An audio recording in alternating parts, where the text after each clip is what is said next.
Good morning everyone. आप लोग को ऑडियो वीडियो क्लियर है? Good morning sir. Good morning, good morning, good morning sir Motihari पाठशाला। Good morning, good morning Motihari पाठशाला। नमस्कार सर मुजफ्फरपुर पाठशाला। हाँ जी बेटा, नमस्कार। Good morning, good morning, good morning sir. Good morning बेटा, गुड मॉर्निंग।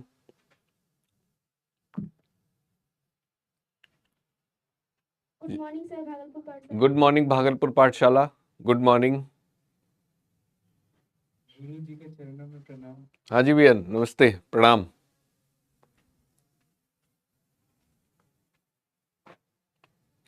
जल्दी से बैठ जाइए सीट्स पे। Good morning sir. हाँ जी बेटा, good morning, good morning sir. Good morning. वो स्पीकर भी कर दो। Hello, good morning sir, Patna पाठशाला। Good morning, good morning.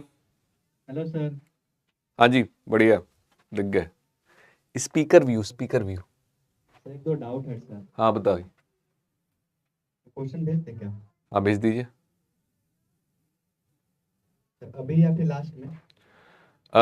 Topic का मतलब सब्जेक्ट चैप्टर कौन सा है? सर ये फिजिक्स का ही है। नहीं नहीं, चैप्टर कौन सा? फिजिक्स का ही पूछोगे? ऑसिलेशन। ऑसिलेशन का? हाँ, ऑसिलेशन का पूछ लो, अभी पूछ लो। ऑसिलेशन का पूछ लीजिए अभी।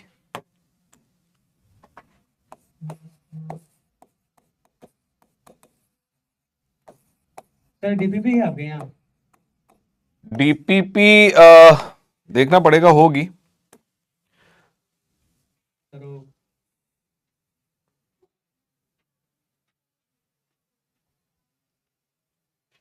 वो जो फेजर डायग्राम पे भेजा है क्या? डिस्प्लेसमेंट वेलोसिटी, नहीं सर वो नहीं लाए हैं सर आज। अच्छा, ऐसे ही पूछ लीजिए। पूछ लेंगे। हाँ बोल रहे थे, एक और डाउट ये था कि जो डिस्प्लेसमेंट वेलोसिटी और एक्सीलरेशन हम लोग एक्स और वाई और एक्सिस पे बना रहे थे, हाँ और उसके रेस्पेक्टिवली वेव में रिप्रेजेंट कर रहे थे। हाँ। तो वेलोसिटी वाला एक बार बता दीजिए ना, वहाँ पे मेरा डाउट है कि वो ऊपर से क्यों स्टार्ट हो रहा है। हम अगर वाई का डिस्प्लेसमेंट से करते हैं तो जीरो से ओरिजिन। देखो, y की इक्वेशन पे डिपेंड कर रहा है एक्चुअली। y की इक्वेशन किसकी बन रही थी? तो कल वाला equation y is equal to a sin omega t। y की equation a sin omega t थी, ठीक है। और इसके करस्पॉन्डिंग, इस y के करस्पॉन्डिंग v की इक्वेशन क्या बनी? a omega. Omega t। तो a ओमेगा तो भूल जाओ, ये तो आगे का जो नंबर है, एम्पलीट्यूड है, वो हो गया, ठीक है, किसी भी फंक्शन का। तो यहां जो ग्राफ बनेगा वो किसका ग्राफ बनेगा? साइन का, sin का। ठीक है। और यहां जो ये y और ओमेगा t का जो ये ग्राफ है, ये साइन का हो गया। और यहां जो ग्राफ बनेगा वो किसका बन जाएगा? कॉस का। cos का। तो इसका ग्राफ कॉस का बनेगा। सर वही उसके रेस्पेक्ट में y का ऊपर से कैसे हो जा रहा है? y का ऊपर से कैसे हो जा रहा है, मतलब समझे नहीं। सर वेलोसिटी का हाँ, उसके ऊपर से ही स्टार्ट हो रहा है, वैसे उस cos का तो वैसे ही स्टार्ट होता है। कॉस का ऐसे ही होता है, हाँ। फिर अगर हम लोग 90 डिग्री पे उसका y का डिस्प्लेसमेंट लेंगे, हाँ 90 डिग्री, सर वो जो y है ना उसके राइट साइड में 90 हो गया। नहीं समझ नहीं पाया, क्या चीज 90 कहां पर? सर अच्छा सर, समझ गया sir. Phasor diagram is different. Phasor diagram वो उन दोनों के बीच फेज का क्या डिफरेंस चल रहा है उसको समझने में हेल्प करता है। Yes sir. फेजर डायग्राम आपको दो जानकारी दे देता है। देखो, सारे ग्राफ तो साइनसॉइडली हैं, ये समझो, ठीक है। Yes sir. साइन फंक्शन के ही सारे ग्राफ हैं। ओरिजिन कहां पे बनाया है उसके हिसाब से उसकी इक्वेशन में या तो साइन आ जाएगा, या कॉस आ जाएगा, या साइन समथिंग प्लस थीटा आ जाएगा, या माइनस साइन थीटा आ जाएगा। ये सब चीजें आ जाएंगी, लेकिन ग्राफ तो सारे यही हैं, ठीक। अलग अलग। वेलोसिटी को हम लोग y पे, वो जो ऊपर में जो वेलोसिटी वाला जो है वेव, उसको अगर y पे हम लोग रखेंगे ऊपर वाला में डिस्प्लेसमेंट में, तो राइट साइड में से चालू होगा ना सर? अगर उसी पे इसी पे रखेंगे, नहीं नहीं नहीं नहीं वेलोसिटी नहीं वाला। नहीं नहीं नहीं नहीं नहीं, वो जो हमने दिखाया वो हमने आपको ये दिखाया कि शिफ्टिंग कैसे हो रही है, लेकिन सेम टाइम t जीरो पर ये दोनों ओवरलैप ही करेंगे। अगर इसी पे मैं y v का भी बनाना चाहूं, इसी ग्राफ पे, आप कह रहे हो कि सर एक ही ग्राफ में, उसी पे। हाँ एक ही ग्राफ में y और v दोनों बना दो, तो दोनों बना देते हैं। y का ग्राफ जो बनेगा वो इस इक्वेशन के लिए ये बन जाएगा, ठीक है, जहां पर ये इसका मैक्सिमम वैल्यू ए हो गया। और इसी ग्राफ में अगर मैं v का भी ड्रॉ करना चाहूं, वेलोसिटी के लिए भी ड्रॉ करना चाहूं, तो वेलोसिटी के लिए अब वेलोसिटी की वैल्यू ए ओमेगा है। अब ए ओमेगा इससे बड़ा है छोटा है वो डिपेंड करेगा कि ए ओमेगा की क्या वैल्यू आ रही। लेट सपोज ए ओमेगा यहां पर आ रहा है मेरा, ठीक है, तो ए ओमेगा अगर मेरा यहां पर आ रहा है और इसी जगह पे मैं प्लॉट करूं इसका, तो ये इसका तरह का कुछ ग्राफ बन जाएगा। ठीक है, सर वहाँ से 90 से चालू होगा, तो एम्पलीट्यूड सेम मान लिए, हाँ, तो जो टॉप मोस्ट है यहां से चालू होगा अगर उसके राइट साइड में, हाँ, थोड़ा राइट, इसके यहां से नहीं नहीं नहीं नहीं नहीं नहीं नहीं नहीं, टी बराबर π/2 का है ना, फेज π/2 का है, लेकिन आपका ग्राफ तो टाइम के साथ बन रहा है ना, या फेज का बन रहा है, टाइम के साथ बन रहा है। टाइम के साथ। तो टी बराबर 0 पर इसकी वैल्यू 0 होगी यस सर, और इसकी टी बराबर 0 पर वैल्यू क्या होगी, ए ओमेगा। 1 मतलब क्या ओमेगा, ठीक, क्योंकि ये टी बराबर 0 पर ये ए ओमेगा क्यों आया, क्योंकि ये ऑलरेडी 90 डिग्री फेज आगे 90 डिग्री के फेज से क्या कर रहा था, लीड कर रहा था। लीड कर रहा था। यस सर, मेरी बात समझे, इसलिए इसकी वैल्यू टी बराबर 0 पर क्या मानी जाएगी, ए ओमेगा। तो अगर तुम इसके ग्राफ को ही शिफ्ट कर दोगे तो तुम्हारे टाइम में अलग अलग वेरिएशन आ गया ना। ये तो ये चीज दिखा रहा है कि किस पर्टिकुलर टाइम पर कौन सी चीज की क्या वैल्यू है। तो यहां से दिख रहा है कि जब t बराबर 0 है तो डिस्प्लेसमेंट 0 है, और जब डिस्प्लेसमेंट 0 है तो वेलोसिटी उस समय क्या है, मैक्सिमम। ठीक है, और ये कॉस का ही ग्राफ क्यों बना, तो वो मैंने वो दिखाया कि ये कॉस का ग्राफ इसलिए बना कि जैसे ये सारा एक साइनसोइडल फंक्शन है, ठीक, तो जो थीटा 0 पर है वो साइन का ग्राफ बन जाएगा, जो 90 डिग्री लीड कर रहा है उसका यहां से ग्राफ स्टार्ट होगा, उसका इससे मतलब नहीं, उसका फिर t बराबर 0 यहां से शुरू होगा। ठीक है, जो 180 डिग्री लीड कर रहा है उसका ग्राफ यहां से शुरू हो जाएगा। तो वो उस चीज को दिखा रहा है कि t बराबर 0 पर वो कहां से स्टार्ट हो रहा है। ठीक, ठीक है सर। क्लियर है। Yes sir, thank you sir. Sir एक एक्सेलरेशन का इक्वेशन है हाँ, 2x - 3 का होल स्क्वायर। एक्सेलरेशन की इक्वेशन आपने बोली, एक्सेलरेशन की इक्वेशन है 2x माइनस 3 का होल स्क्वायर। हाँ जी, तो वो बोल रहे हैं कि पीरियोडिक होगा, एसएचएम होगा या फिर ऑक्सीलरी होगा। चलिए बहुत अच्छा क्वेश्चन है आपने लिया है। एक क्वेश्चन इन्होंने पूछा है कि acceleration equals to 2x minus 3 का होल स्क्वायर है और ये पीरियोडिक होगा, एसएचएम होगा या ऑसिलेटरी होगा, क्या होगा ये देखते हैं। अच्छा एक बात बताओ, एसएचएम होगा, हो सकता है या नहीं हो सकता है, पहला सवाल। एसएचएम हो सकता है या नहीं हो सकता है, पहला सवाल। एसएचएम के लिए तो एक कंडीशन, एसएचएम के लिए तो पहली एक कंडीशन ही इनवैलिड हो गई। वो कंडीशन क्या थी कि ए प्रोपोर्शनल समथिंग बनना चाहिए किसके, एक्स के। मतलब माइनस तो चलो रिस्टोरिंग का सेंस दिखा रहा है, लेकिन पावर वाइज तो कैसे कैसे आना चाहिए था, सिंगल पावर के। सिंगल, तो क्या ये सिंगल पावर पे है, इसकी तो यहां स्क्वायर हो जा रही है, तो एसएचएम तो नहीं है। ठीक, एसएचएम तो नहीं है। अब बात कर लेते हैं कि ऑसिलेटरी है कि नहीं। अच्छा, ऑसिलेटरी का कैसा पता चलेगा, ऑसिलेटरी का पता चलेगा कि अगर रिस्टोरिंग है, ऑसिलेटरी का पता चलेगा अगर रिस्टोरिंग है। रिस्टोरिंग किस पोजीशन के अबाउट, मीन पोजीशन के अबाउट। अच्छा चलो इसकी मीन पोजीशन क्या होगी, अगर मान लेते हैं कि ऑसिलेटरी है तो मीन पोजीशन होगी क्या, मीन पोजीशन क्या होगी, अगर ऑसिलेशन हो भी रहे हैं तो मीन पोजीशन क्या रही होगी, कैसे पता चलता है मीन पोजीशन। डिफरेंशिएट करके v को 0 कर देंगे। अरे नहीं भैया, मीन पोजीशन पे v 0 थोड़ी ना होता है। मीन पोजीशन पे बार बार बहुत बार बोला क्या 0 होता है मीन पोजीशन। अरे नहीं भैया, ये बहुत आसान सी चीज है मीन पोजीशन पे। 0 हो जाएगा सर। मीन पोजीशन वो पोजीशन होती है जहां एफ नेट क्या होता है, 0। बोल बोल के रट डालो ये बात, मीन पोजीशन आए सीधे दिमाग में चमकना चाहिए कि नेट फोर्स 0 है।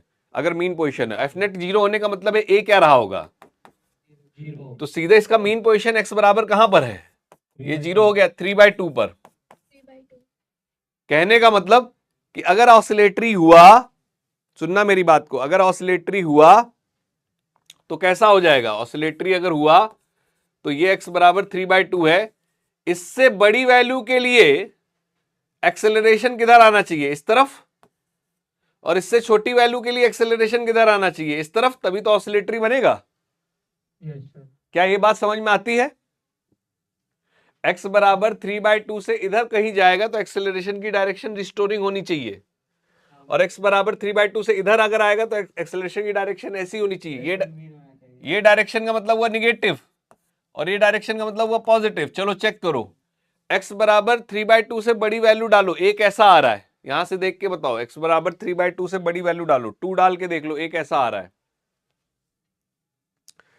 देखो x बराबर 3/2 1.5 होता है, 3/2 पॉजिटिव आ रहा है। पॉजिटिव आ रहा है, तो क्या ये अपनी मीन पोजीशन पर आने की कोशिश कर रहा है? तो सर क्या ये बात समझ में आती है कि भैया तुमने x बराबर डाल दिया, यहां पर हमने यहां डाल के देख लिया कि x की वैल्यू हम 2 डाल देते, चलो तो a की वैल्यू मेरी कितनी आ जा रही है, यहाँ पे 2 डाल दिया है, 4 - 3, a की वैल्यू 1 आ रही है, पॉजिटिव आ रहा है। 1 पॉजिटिव आने का मतलब है कि यहां जब कहीं होगा, यहां जब होगा x बराबर 2 पर, तो इस पर जो फोर्स लग रहा होगा वो इस तरफ लग रहा होगा।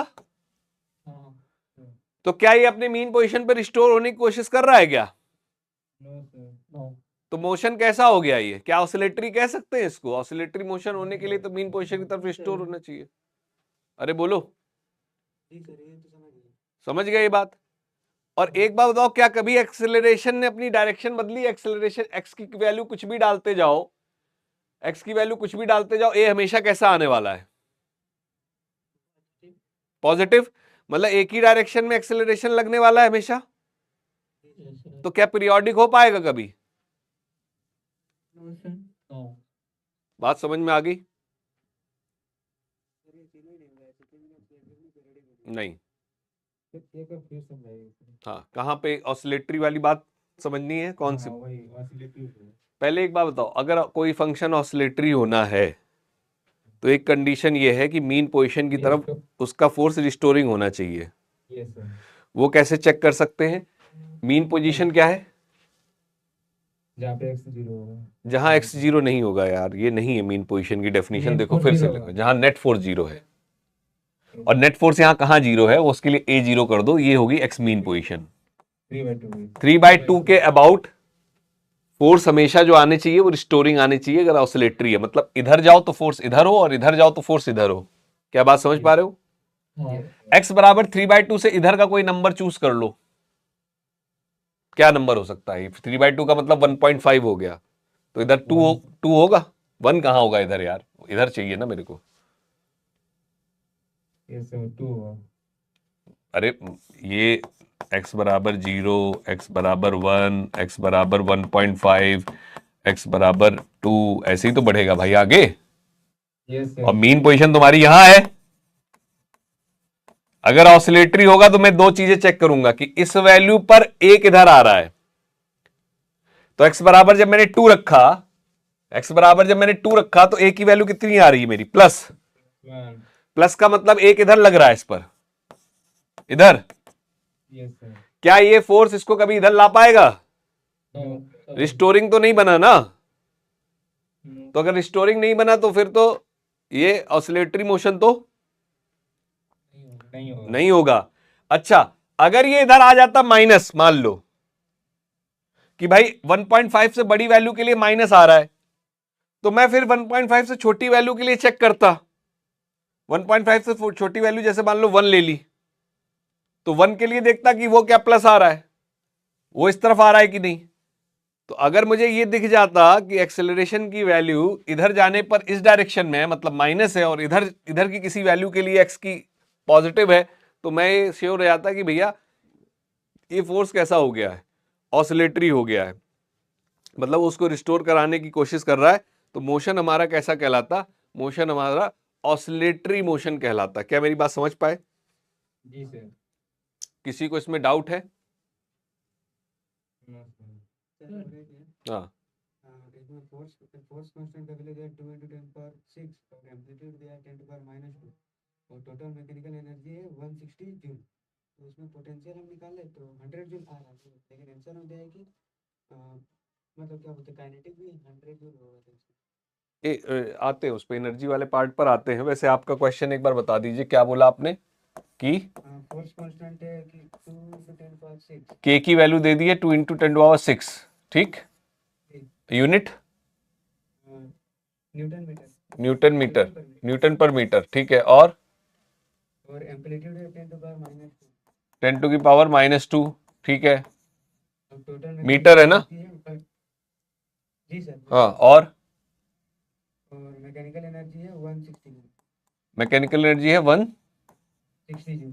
160 जूल। जी सर। ठीक है, क्या पूछा है? फिर उसके बाद ऑप्शन दे दिया है कि मैक्सिमम पोटेंशियल एनर्जी 100 जूल होगा, हाँ, मैक्सिमम काइनेटिक 100 होगा और मैक्सिमम पोटेंशियल 160 होगा और चौथा नंबर में बोथ 2 चलो ये अभी करेंगे, इस पे एनर्जी वाले पे इस पे बात करनी, मे भी शायद रेफरेंस चेंज किया हो, इस पे भी करेंगे यार, इस पे भी डिस्कशन करना है, ठीक है? हाँ, a body is moving in a room with velocity 20 meters per second perpendicular to the two walls separated by 5 meters. There is no friction and the collision with the wall are elastic. The motion of the body. ये SHM में ही है question, जी sir. क्या है बताना? TPP 3 का 8 number. हाँ बोलिए। A body is moving in a room with velocity 20 meters per second ठीक है, perpendicular to the two walls separated by 5 meters. There is no friction and the collision with the wall are elastic. The motion of the body. एक बार फिर से पढ़ दो जरा, दो बार देर आराम से पढ़ो, क्या क्या कह रहा है? सर एक बॉडी है, ठीक है, वो 20 मीटर वेलोसिटी है उसका और परपेंडिकुलर दो वॉल के। A body is moving in a room with a velocity of 20 metre per second perpendicular to the two wall separated by 5 metres. There is no friction. Two ball क्या, एक minute, to ball perpendicular कौन सा, एक minute question दिखाओ। Periodic होगा लेकिन वो SHM नहीं होगा, वो मतलब कांस्टेंट वेलोसिटी है ना सर, डीपीपी का है ना? होगा तो एक्सीलरेशन 0 हो जाएगा। एक मिनट, 3 का 8 नंबर है सर। डीपीपी 3 का 8 नंबर, एक मिनट रुक जाइए।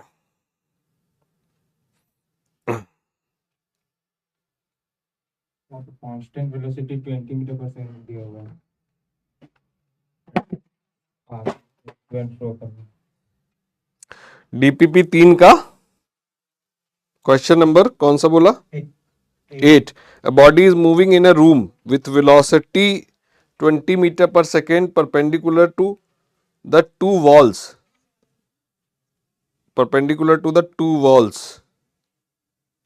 Separated by 5 meter. There is no friction and the collision with the walls are elastic. The motion of the body. A body is moving with in a room with velocity 20 meter per second perpendicular to the two balls. ये कह रहा है कि दो walls हैं यहां पर ऐसी, ठीक है, और इनके बीच में एक बॉल जो है वो इसके परपेंडिकुलरली मूव कर रही है, कितनी वेलोसिटी से? 20 मीटर पर सेकेंड से। क्या ये बात समझ गए? ठीक। कोलिजन कह रहा है कैसा है? परफेक्टली इलास्टिक है। ठीक है, परफेक्टली इलास्टिक है मतलब कि टकराने के बाद फिर से वापस हो जाएगा कितने से? तो ऐसे ऐसे मोशन चलता रहेगा। क्या ये बात समझ पा रहे हो? Yes sir. अब सोचकर बताओ ये कैसा मोशन होगा? पीरियोडिक होगा लेकिन एसएचएम नहीं होगा। क्या एसएचएम होगा? पहला सवाल, No, sir। जिन्होंने डाउट पूछा जल्दी बताओ। मतलब वो एक क्वेश्चन दे रहा है फिर उसे हाँ, पहले एक इसके लिए ये समझना ही जरूरी है कि एसएचएम की 3 कंडीशंस बताई थी। क्या क्या थी कंडीशंस एसएचएम की 3? स्ट्रेट लाइन होना चाहिए, वो तो है, ठीक है, और फोर्स प्रोपोर्शनल होना चाहिए किसके? क्या यहां ऐसा है? यहां तो ये कांस्टेंट 20 मीटर से चल रहा, बस टकराने के बाद 20 बदल गया, तो फोर्स जो भी लगा बस यहां है और यहां लगा है। क्या पूरी जर्नी में और कहीं फोर्स लगा? तो क्या ये एसएचएम हुआ? No, sir। क्या ये ऑसिलेटरी हुआ? क्योंकि ऑसिलेटरी में भी फोर्स तो एसएचएम जैसे ही लगेगा, बस वो एक्स के प्रोपोर्शनल नहीं होगा, किसी और पावर के प्रोपोर्शनल होगा। तो क्या ऑसिलेटरी हुआ? No sir. पीरियोडिक की क्या डेफिनेशन बताई थी? एक फिक्स पॉइंट के अलाउंग टू एंड फ्रो मतलब एक पर्टिकुलर टाइम के बाद अपने मोशन को क्या कर रहा है वो? रिपीट कर रहा है। क्या ये रिपीट कर रहा है? Yes sir. तो बताओ क्या आंसर होगा फिर? मोशन कैसा है इसका? पीरियोडिक। पीरियोडिक है बट नॉट ऑसिलेटरी भी नहीं है। एसएचएम तो छोड़ो, ठीक है, ऑसिलेटरी नहीं है तो एसएचएम तो वैसे ही नहीं होगा, ठीक, नॉट एसएचएम। साउंड थोड़ा लो है। साउंड लो आ रहा है लो कर सही है। क्लियर है। उधर से, एक बार चेक करा लो, वहां पे वॉल्यूम कम तो नहीं है। जो सीआई हैं उनको बोलो एक बार। Hello sir. हाँ जी,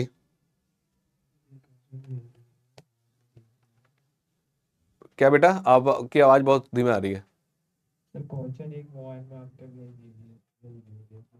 अच्छा,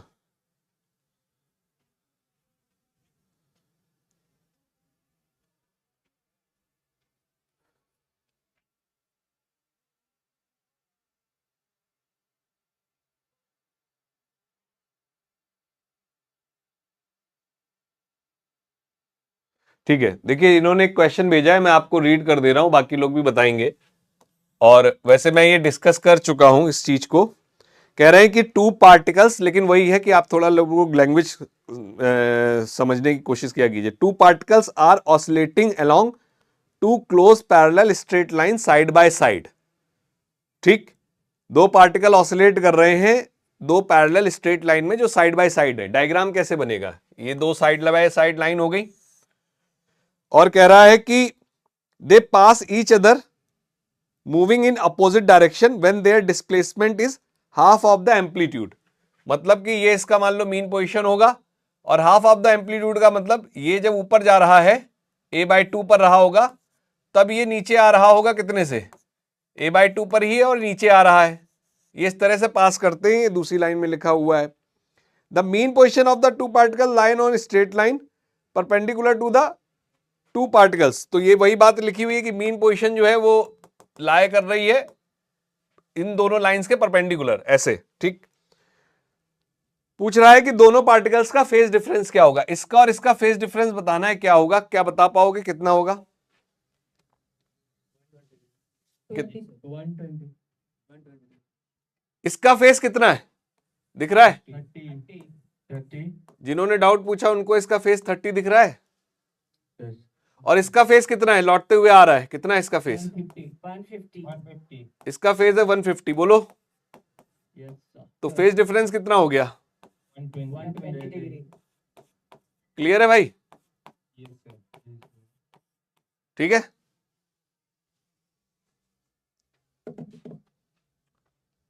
जिन्होंने पूछा था भैया डाउट समझ में आ गया आपको? ठीक है,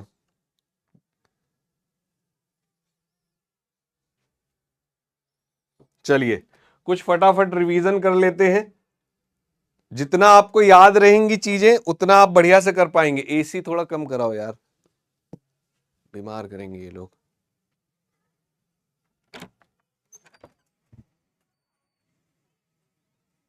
यार किसी को बोल के ना एसी कम करा दो उसका, मतलब गर्म करा दो थोड़ा सा, इसको थोड़ा टेम्परेचर बढ़ा दो। ठीक है, अब सुनो।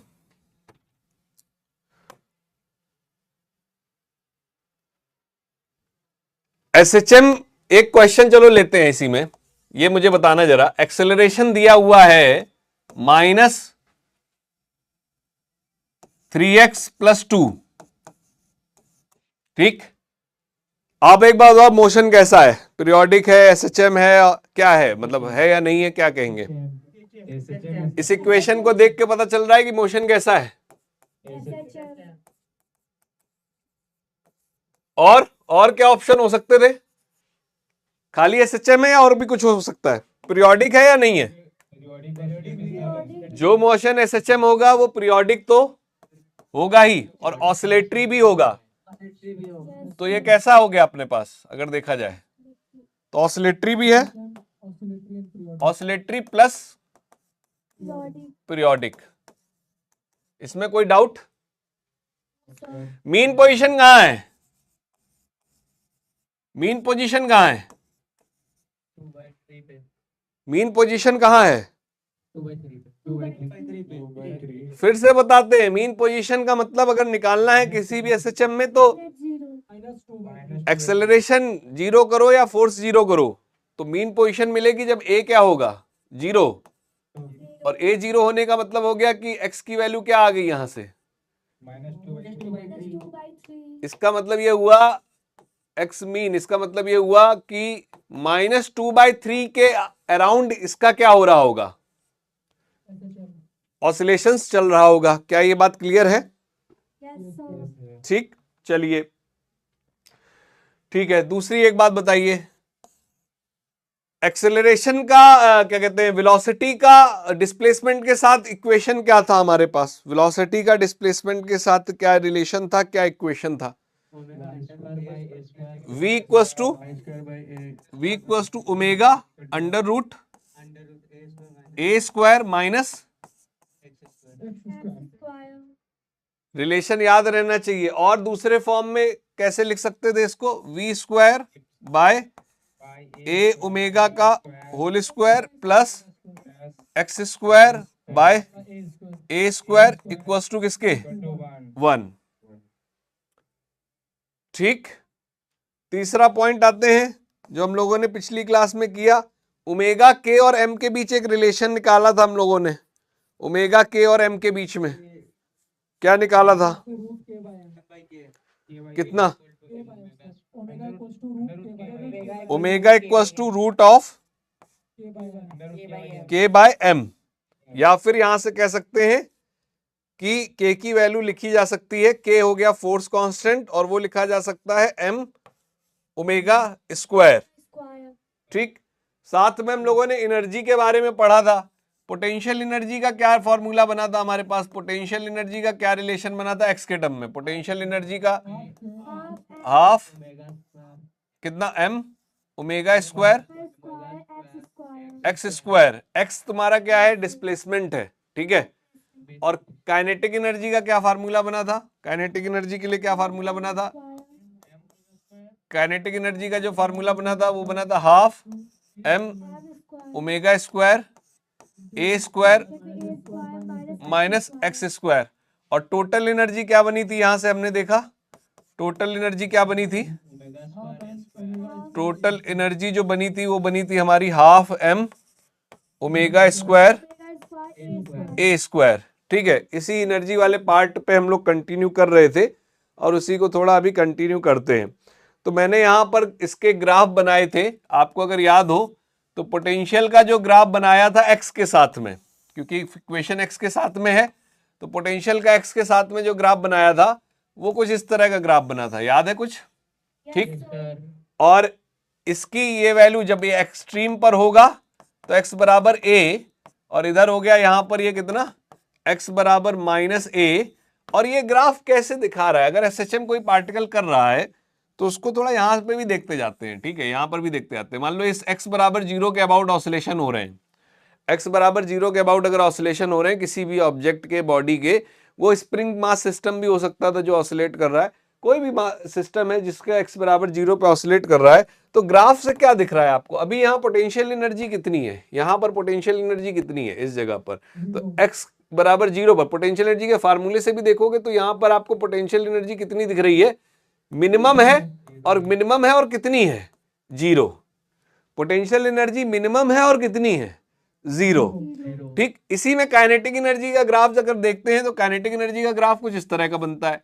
तो काइनेटिक एनर्जी का ग्राफ कुछ इस तरह का बनता है, और इस ग्राफ से भी देखो तो क्या दिख रहा है? काइनेटिक एनर्जी के इस ग्राफ से क्या दिख रहा है? ये ग्राफ है आपका काइनेटिक एनर्जी के लिए और ये वाला ग्राफ है आपका पोटेंशियल एनर्जी के लिए। तो काइनेटिक एनर्जी के ग्राफ से x बराबर पे क्या दिख रहा है?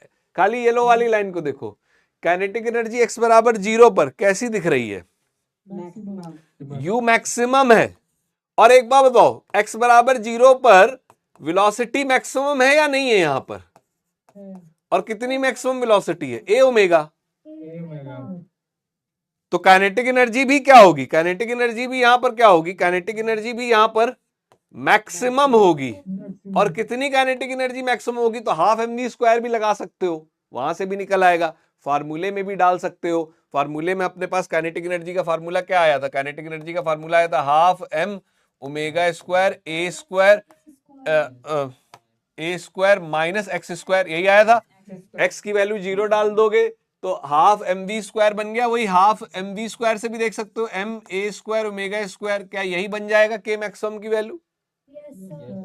अरे काइनेटिक एनर्जी तो इस बात पे डिपेंड करेगी ना कि वहां वेलोसिटी कितनी है। वेलोसिटी मैक्सिमम है तो ये बन जाएगा। अच्छा टोटल एनर्जी कितनी होगी यहाँ पर जरा बताना? टोटल एनर्जी क्या हो जाएगी?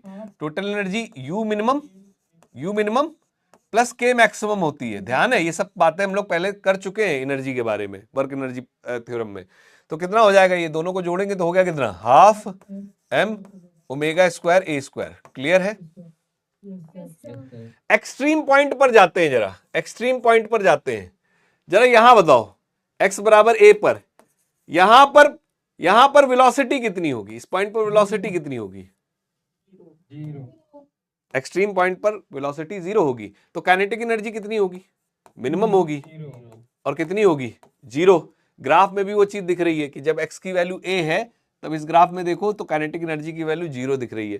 पोटेंशियल एनर्जी कितनी होगी, मैक्सिमम होगी, और कितनी होगी potential energy maximum, half omega square A square. सारी की सारी जो काइनेटिक थी वो कन्वर्ट हो चुकी होगी किसमें, क्या ये बात क्लियर है, सारी की सारी काइनेटिक कन्वर्ट हो गई होगी किसमें, पोटेंशियल एनर्जी में। और टोटल एनर्जी क्या रही होगी, टोटल एनर्जी दोनों का सम कितना, half m omega square A square. और हमने ये देखा कि टोटल एनर्जी कभी भी चेंज नहीं हो रही, तो अगर मैं टोटल एनर्जी का भी इसी में ग्राफ प्लॉट करूं तो ये हो जाएगा, ये मेरा टोटल एनर्जी का ग्राफ प्लॉट हो गया। और टोटल एनर्जी पूरी जर्नी के दौरान चेंज नहीं हो रही है, और वो वैल्यू कितनी है यहाँ पर, ये वैल्यू है कितनी, half m omega square A square. अरे बोलो इसमें किसी को कोई डाउट है,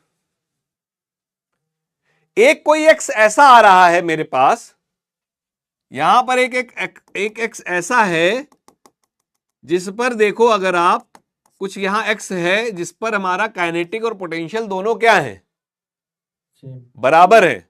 कौन से x पर है, कैसे निकालें, काइनेटिक और पोटेंशियल बराबर होने का क्या मतलब हुआ, टोटल एनर्जी से सोचो, काइनेटिक और पोटेंशियल बराबर होने का क्या मतलब हुआ, दोनों जुड़कर टोटल एनर्जी बन रहे हैं और दोनों बराबर है। इसका मतलब क्या हुआ कि पोटेंशियल और काइनेटिक बराबर है, और पोटेंशियल और काइनेटिक है किसके बराबर, तो मैंने कहा यहां पर कोई एक है x जिस पर, यहां पर कोई x है जिस पर काइनेटिक और पोटेंशियल दोनों बराबर है, तो kinetic energy and potential energy are equal, ठीक है।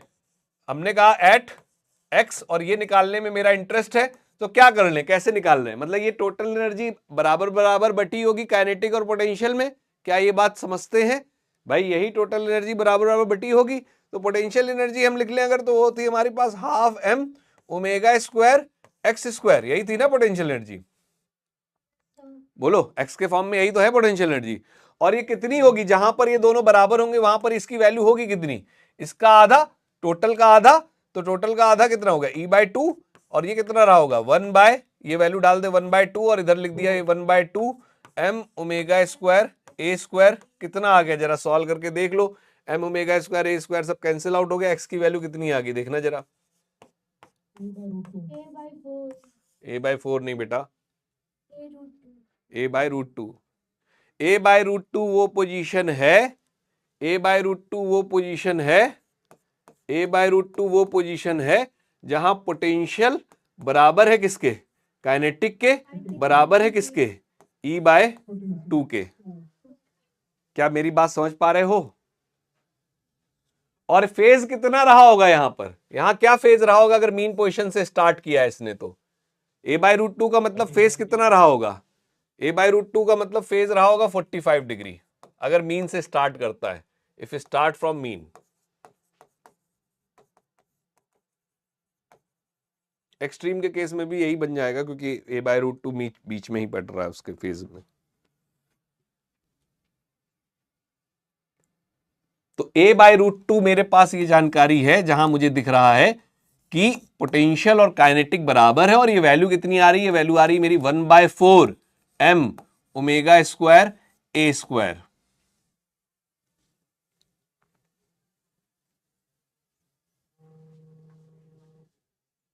थोड़ा समझ समझ के करने वाली बात है भाई, समझ समझ के करने वाली बात है।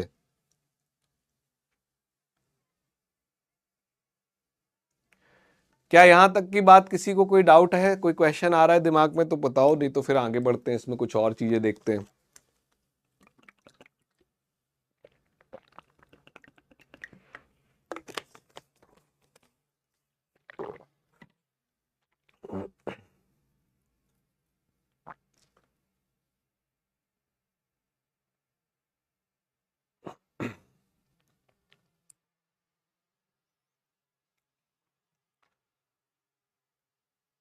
अब कुछ थोड़ा समझने वाली बात करते हैं।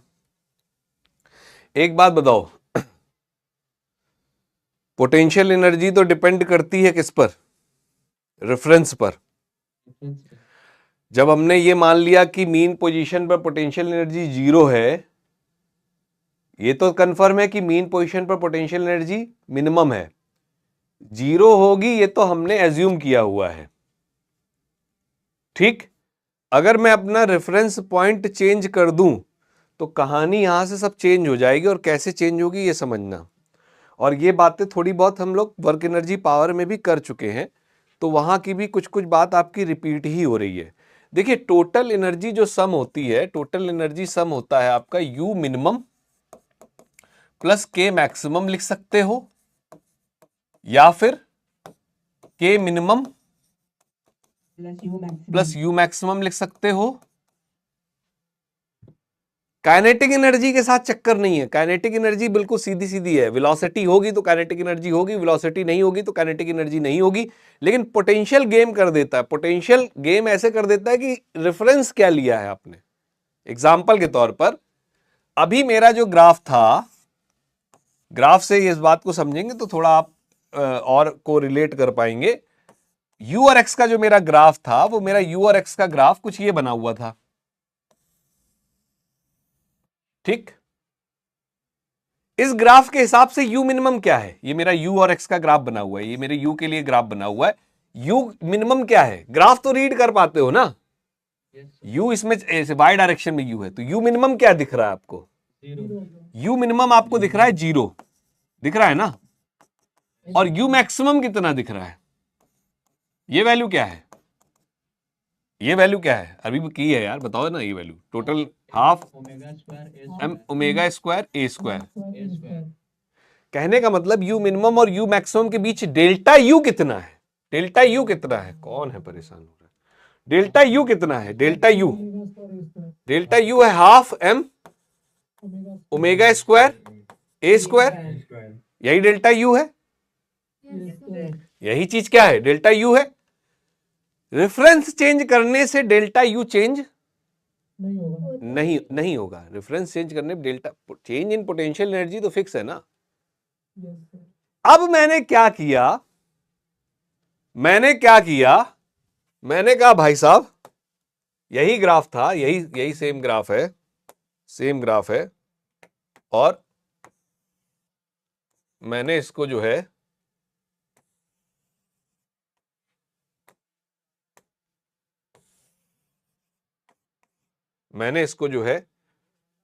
इस ग्राफ को उठाकर यहां ले आया।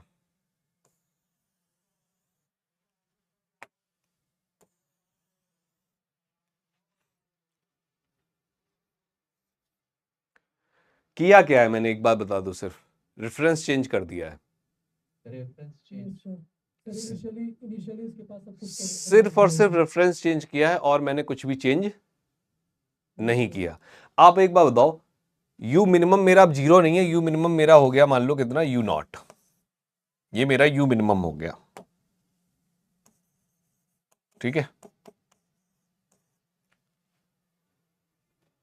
तो यू मैक्सिमम कितना रहा होगा? चलो ये बता दो। इस केस में फिर यू मैक्सिमम की वैल्यू क्या रही होगी? U naught plus half m. क्या ये बात समझ में आती है?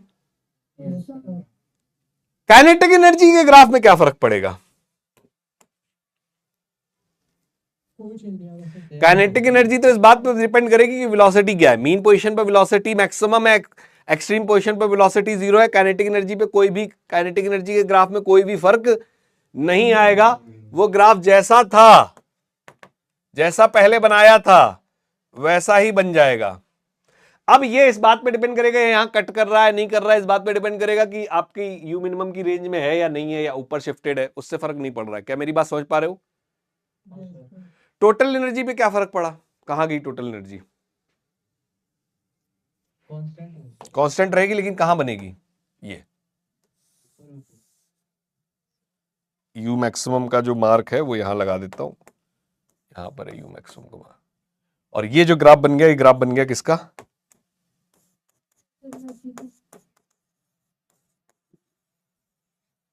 तो अब जरा इस केस में देखना, टोटल एनर्जी क्या बनी? टोटल एनर्जी बनी कितनी? टोटल एनर्जी बनी u naught plus half M omega square. क्या आप कुछ कुछ बातें को रिलेट कर पा रहे हो? Yes, sir. के मैक्सिमम की वैल्यू फिक्स है, वो चेंज नहीं होगी। के मैक्सिमम की वैल्यू फिक्स है, कितनी रहेगी? Half M omega square A square. लेकिन अब यू मिनिमम जो है वो जीरो नहीं है, वो यू मिनिमम कितना हो गया है? इसलिए total energy you minimum plus के मैक्सिमम लिख सकते हो। Yes, sir. चाहे वो लिख के देख लो तब भी टोटल एनर्जी यही आ जाएगी, चाहे के मिनिमम यू मैक्सिमम लिख के देख लो, यू मैक्सिमम ये है, के मिनिमम जीरो है, तब भी वही टोटल एनर्जी आ जाएगी। तो कैसे भी आप करके देख लो, टोटल एनर्जी जो है वो टोटल ये बनेगी। लेकिन जो चीज चेंज नहीं हो रही है, जो हमें क्वेश्चंस को समझने में करने में हेल्प करती है, वो हमारी कौन सी वैल्यू है? वो हमारी के मैक्सिमम है। के मैक्सिमम और के मिनिमम ये हमारे फिक्स हैं और यही हमें हेल्प करते हैं कैसे क्वेश्चन को करने में, उसको समझना। सुनो मेरी बात, एक क्वेश्चन मैंने बोला कि काइनेटिक एनर्जी की मैक्सिमम वैल्यू जो है वो 100 जूल आ रही है। काइनेटिक एनर्जी की मैक्सिमम वैल्यू क्या आ रही है? 100 जूल। ठीक, क्या ये टोटल एनर्जी हो सकती है? अगर यू जीरो रहेगा तो टोटल एनर्जी हो सकती है, अदरवाइज ये टोटल एनर्जी जरूरी नहीं है। अब सोच के बताओ, मैं क्वेश्चन सॉल्व कर रहा हूं, मेरे को टोटल एनर्जी मिल रही है कितनी? मेरे को टोटल एनर्जी मिल रही है 150 जूल। ये मेरा के मैक्सिमम लिखा है। मेरे को 150 जूल अगर टोटल एनर्जी मिल रही है तो पंगा क्या है इसमें? क्यों 150 मिल रही? मिलना तो मेरे को 100 चाहिए था ना। यू मैक्सिमम 50 नहीं होगा। रेफरेंस चेंज हो गया। अच्छा, इसको देख के यू मैक्सिमम बता पाओगे कितना होगा? यही रहेगा। के मिनिमम तो कितना रहेगा भाई? के मिनिमम तो फिक्स है ना इस जगह, जीरो। तो यू मैक्स, अगर मेरे को ये दो डेटा दिया है तो इस दो डेटा से मेरे पास क्या रिजल्ट्स क्या क्या है, क्या रिजल्ट्स हैं, क्या फाइंडिंग्स है मेरी? फाइंडिंग्स क्या है मेरी? इन दोनों को देखकर मेरे पास फाइंडिंग ये है कि यू मैक्सिमम कितना है 150 और यू मिनिमम कितना है। 50। और डेल्टा यू क्या है? डेल्टा यू यही बनेगा जो डेल्टा के है। डेल्टा के और डेल्टा यू सेम ही बनेंगे। के मैक्सिमम के मिनिमम का जो डिफरेंस है और यू मैक्सिमम यू मिनिमम का जो डिफरेंस है वो सेम बनेगा, क्योंकि वही काइनेटिक पोटेंशियल में पोटेंशियल काइनेटिक में कन्वर्ट हो रही है। क्या मेरी बात समझ पा रहे हो? Yes, sir. तो डेल्टा यू तो मेरे पास अभी भी कितना बनेगा? 100 100 joule.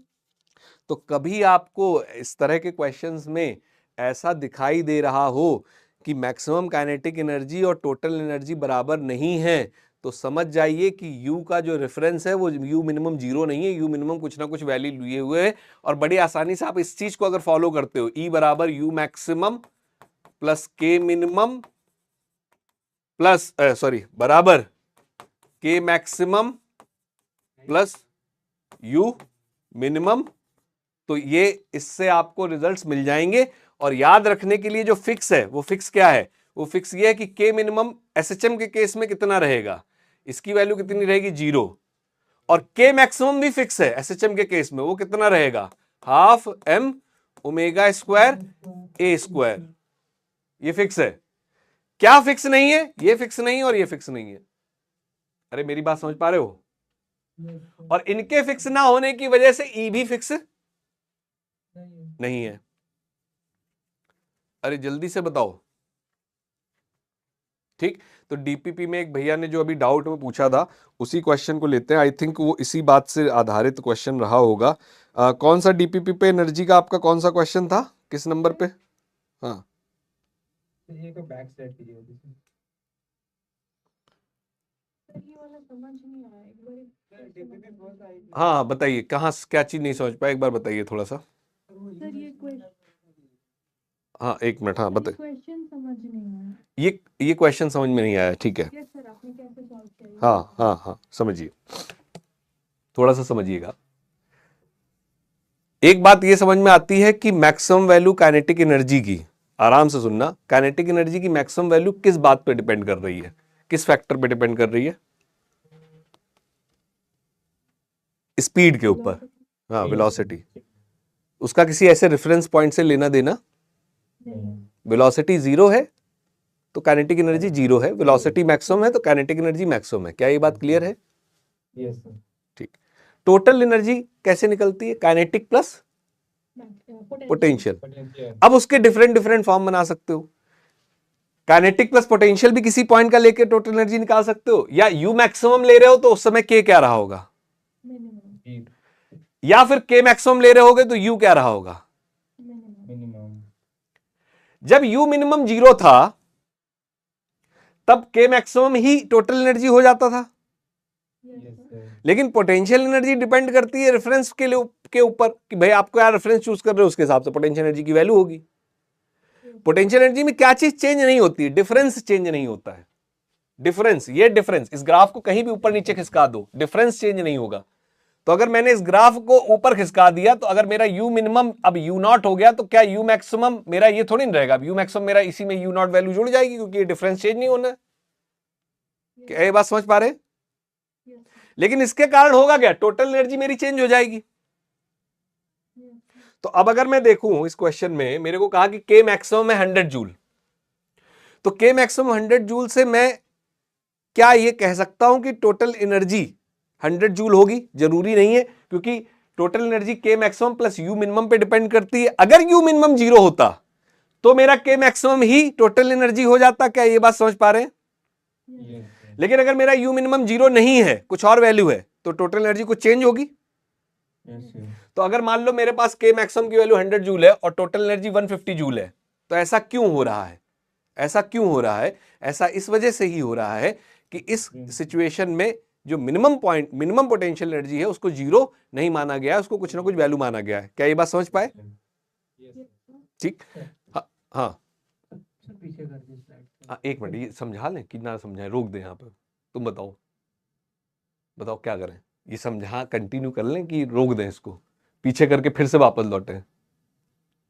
हैं, कंटिन्यू कर लेना चाहिए, हमें लगता है ज्यादा समझदारी वाली बात होगी। ठीक है, तो अब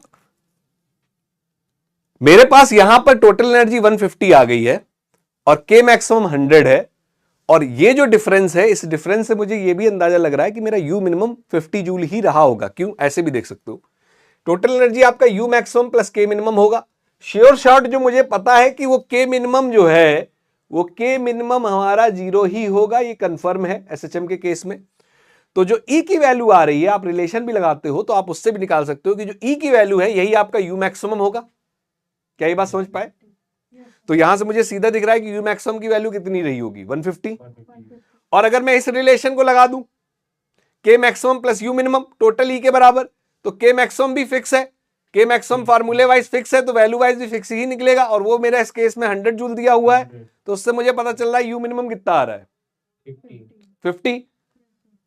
और दूसरी बात, मैं एक बात और वेरीफाई कर सकता हूं कि जितना पोटेंशियल एनर्जी का चेंज है, ग्राफ में देखो अगर आप, जितना पोटेंशियल एनर्जी का चेंज है इनका, ये कहीं भी शिफ्ट हो उससे फर्क नहीं पड़ रहा है, उतना ही चेंज किसका है, काइनेटिक एनर्जी का भी है। तो काइनेटिक एनर्जी का चेंज इस क्वेश्चन में देखो कितना है, काइनेटिक एनर्जी का के मिनिमम तो 0 है, तो काइनेटिक एनर्जी का चेंज तो 100 है, और पोटेंशियल एनर्जी का भी चेंज देखो तो वो भी कितना है, 100। इसका मतलब हमारे जो क्वेश्चन निकाला है, सॉल्व किया है, वो बिल्कुल क्या है, ठीक है, इक्वेशंस ठीक है। ठीक, बाकी आप इस इक्वेशन को फॉलो करेंगे और इस बात को ध्यान में रखेंगे कि यू मिनिमम 0, ऐसा हो सकता है कि यू मिनिमम 0 ना हो, और जब ऐसा होगा तब मैक्सिमम काइनेटिक एनर्जी और टोटल एनर्जी बराबर नहीं दिखेंगी, वो अलग अलग दिखेंगी। क्योंकि अगर यू मिनिमम 0 हो जाता तो के मैक्सिमम ही ई के बराबर हो जाता, लेकिन अगर ऐसा नहीं हो रहा है तो पक्की बात है कि यू मिनिमम कुछ ना कुछ वैल्यू है, वो 0 नहीं है। क्या ये बात समझ में आती है? ठीक, एक चीज और बताइए इसी में ही, चलो यहां पर एक बात और कर लेते हैं, यहां पर ये लिखा हुआ है, यहां पर एक बात और कर लेते हैं। ई की जो वैल्यू है, ई की वैल्यू, उसके बारे में के टर्म में और यू के टर्म में क्या कह सकते हैं? टोटल एनर्जी को क्या बोल सकते हैं कि के से हमेशा बड़ा होगा, छोटा होगा, या बराबर होगा, या क्या बोल सकते हैं? ई की जो वैल्यू है, ई की वैल्यू जो है, टोटल एनर्जी जो है वो काइनेटिक एनर्जी से हमेशा बड़ी होगी, छोटी होगी, बराबर होगी, इसके बारे में आपका क्या विचार है, क्या लगता है आपको? बड़ा हो सकता है या फिर बराबर हो सकता है या बड़ा हो सकता है। छोटा हो सकता है? नहीं, नो सर। सोच के देखो, हो सकता है हो सर। सकता है अगर पोटेंशियल एनर्जी नेगेटिव रहा हो इनिशियली। अगर पोटेंशियल एनर्जी मान लो, सुनो, पोटेंशियल एनर्जी तो अपने ऊपर है ना, यस सर। काइनेटिक एनर्जी थी, ये भी बात समझना है, कभी कभी थ्योरेटिकली पूछ लेता है। काइनेटिक एनर्जी थी मान लो 100, मान लिया, ठीक। पोटेंशियल एनर्जी ले ली मैंने 50 मिनिमम, ये मैक्सिमम है, ये मैक्सिमम काइनेटिक एनर्जी है, ये मिनिमम पोटेंशियल एनर्जी है। टोटल एनर्जी इन्हीं दोनों का सम होगा, कितनी हो गई 150। 150। चलो के मैक्सिमम मैंने ले लिया, एक केस बनाता हूं, के मैक्सिमम मैंने ले लिया, सेम ही केस है, के मैक्सिमम मेरा 100 है और यू मिनिमम मैंने ले लिया कितना, -100। अब बताओ अब टोटल एनर्जी कितनी हो गई। यू का रेफरेंस तो अपने ऊपर है ना, कुछ भी ले सकते हो, कितनी हो गई। 0। चलो के मैक्सिमम सेम क्वेश्चन है, 100 था, मगर यू मिनिमम का जो रेफरेंस किसी ने मान रखा -500 मान रखा है। अभी बताओ टोटल एनर्जी कितनी हो गई। -400।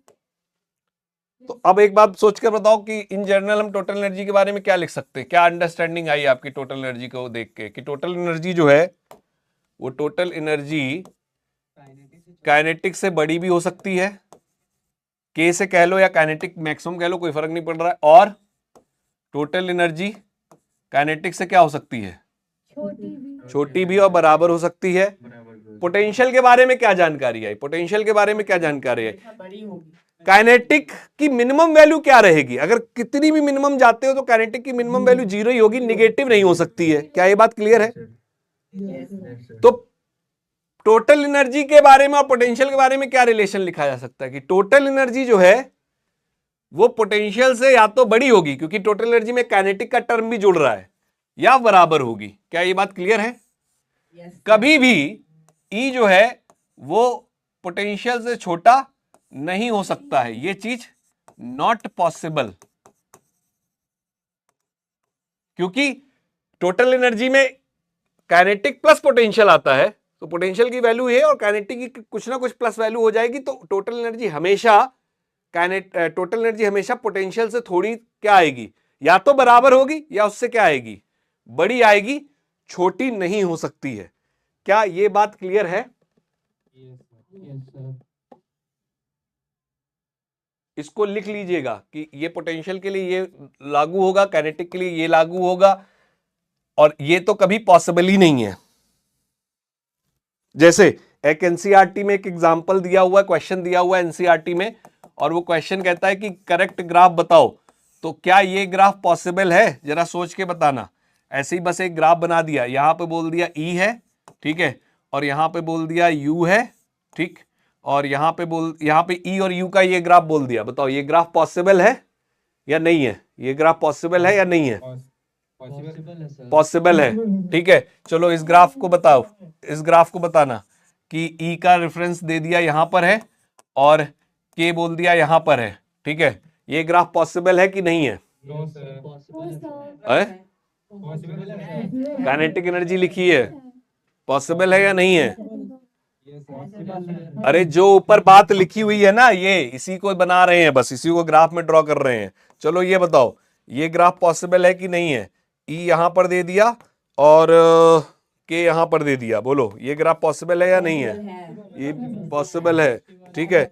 एक ग्राफ ये दे दिया कि ई यू यहां पर है और ई यहां पर है, ये ग्राफ पॉसिबल है या नहीं है।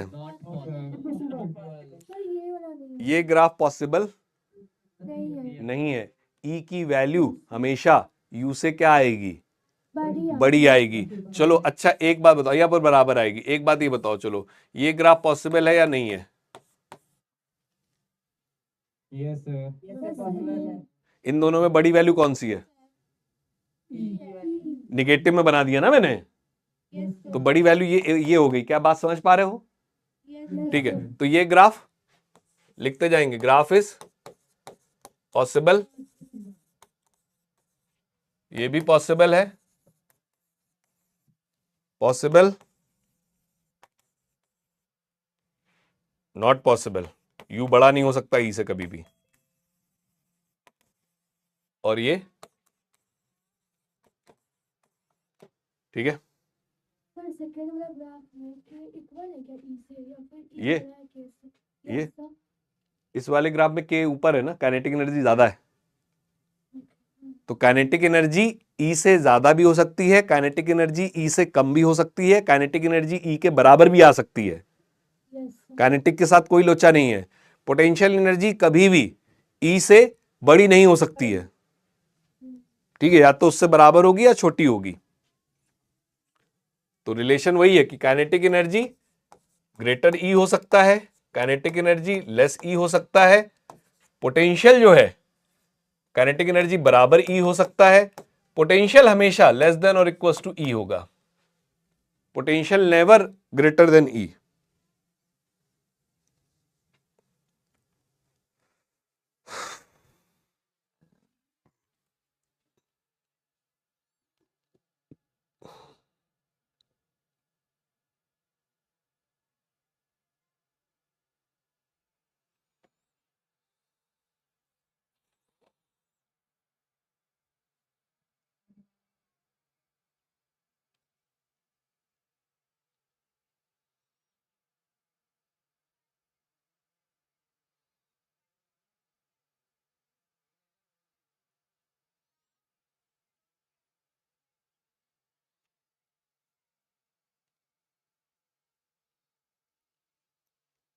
तो DPP4 का क्वेश्चन नंबर 8 है, चलो इसको ट्राई करते हैं। DPP4 क्वेश्चन नंबर 8, अगर DPP है तो उठा लो, नहीं तो मैं बता देता हूं। फोर्स कांस्टेंट दिया है इसने, फोर्स कांस्टेंट दिया हुआ है, आप लोग खुद ट्राई कीजिएगा। फोर्स कांस्टेंट दिया है, फोर्स कांस्टेंट की वैल्यू दी है 2 × 10⁶ न्यूटन पर मीटर। एम्पलीट्यूड दिया हुआ है 0.01 metre. Mechanical energy E total दी हुई है 160 जूल। पहला पूछा है मैक्सिमम पोटेंशियल एनर्जी, दूसरा पूछा है मैक्सिमम काइनेटिक एनर्जी, तीसरा पूछा है मैक्सिमम, अच्छा चलो अच्छा ऑप्शन दिए हुए मैक्सिमम पोटेंशियल एनर्जी, चलो तुम निकालो ना, इसी में मेरे को निकाल के दो ना, ये सब निकाल के दो। Minimum potential energy, maximum potential energy, minimum kinetic energy तो हो ही गया। चलो ये तीनों डेटा निकाल के दो मेरे को, क्या है इस क्वेश्चन के लिए।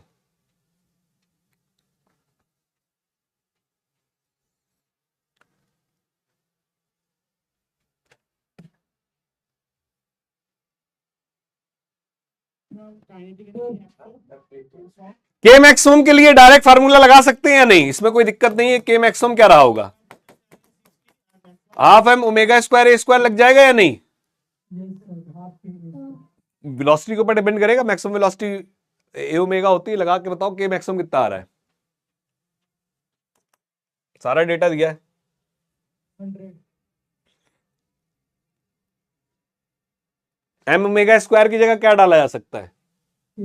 के, तो ये हो जाएगा हाफ के ए स्क्वायर। 100 हो जाएगा। कितना आ रहा है, 100 joule. 100 Joule. Yes, Yes, sir. sir. तो चलो भैया मैक्सिमम काइनेटिक एनर्जी कितनी है, 100 Joule. 100।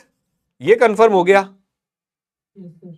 अरे बोलो, बात समझ पाए। Yes, sir. Maximum potential energy कितनी है, 160. 160 दिख रहा है सीधा, जो टोटल ई होगा वही मैक्सिमम पोटेंशियल एनर्जी होगी। बोलो Yes, sir. Minimum potential energy कितनी है। 60 Joule. 60. अरे दिख पाया या नहीं दिख पाया।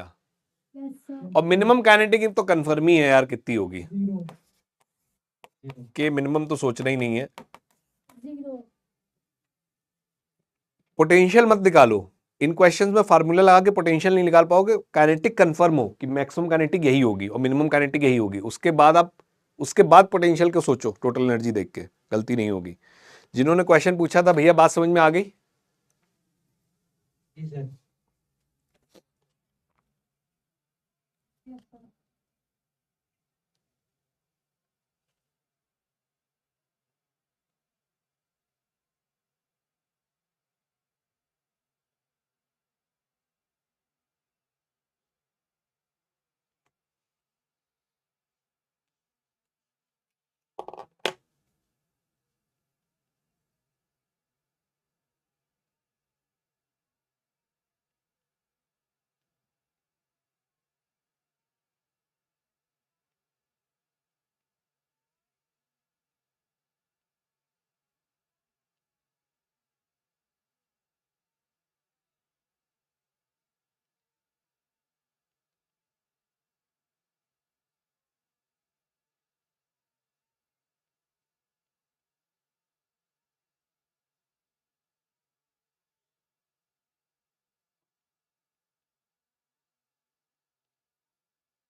ठीक है,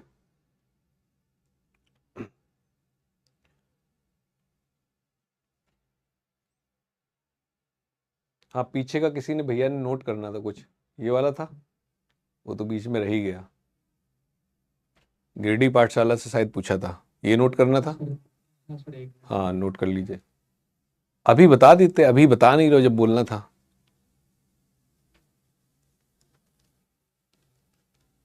इसको समझ के भी कीजिएगा ना, समझना इज मोर इम्पोर्टेंट।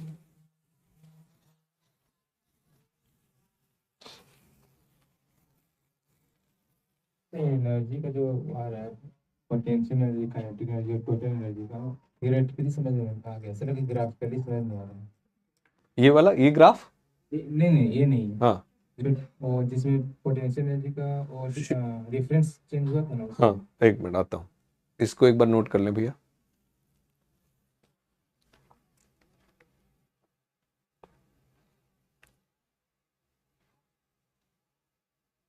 आगे जाए,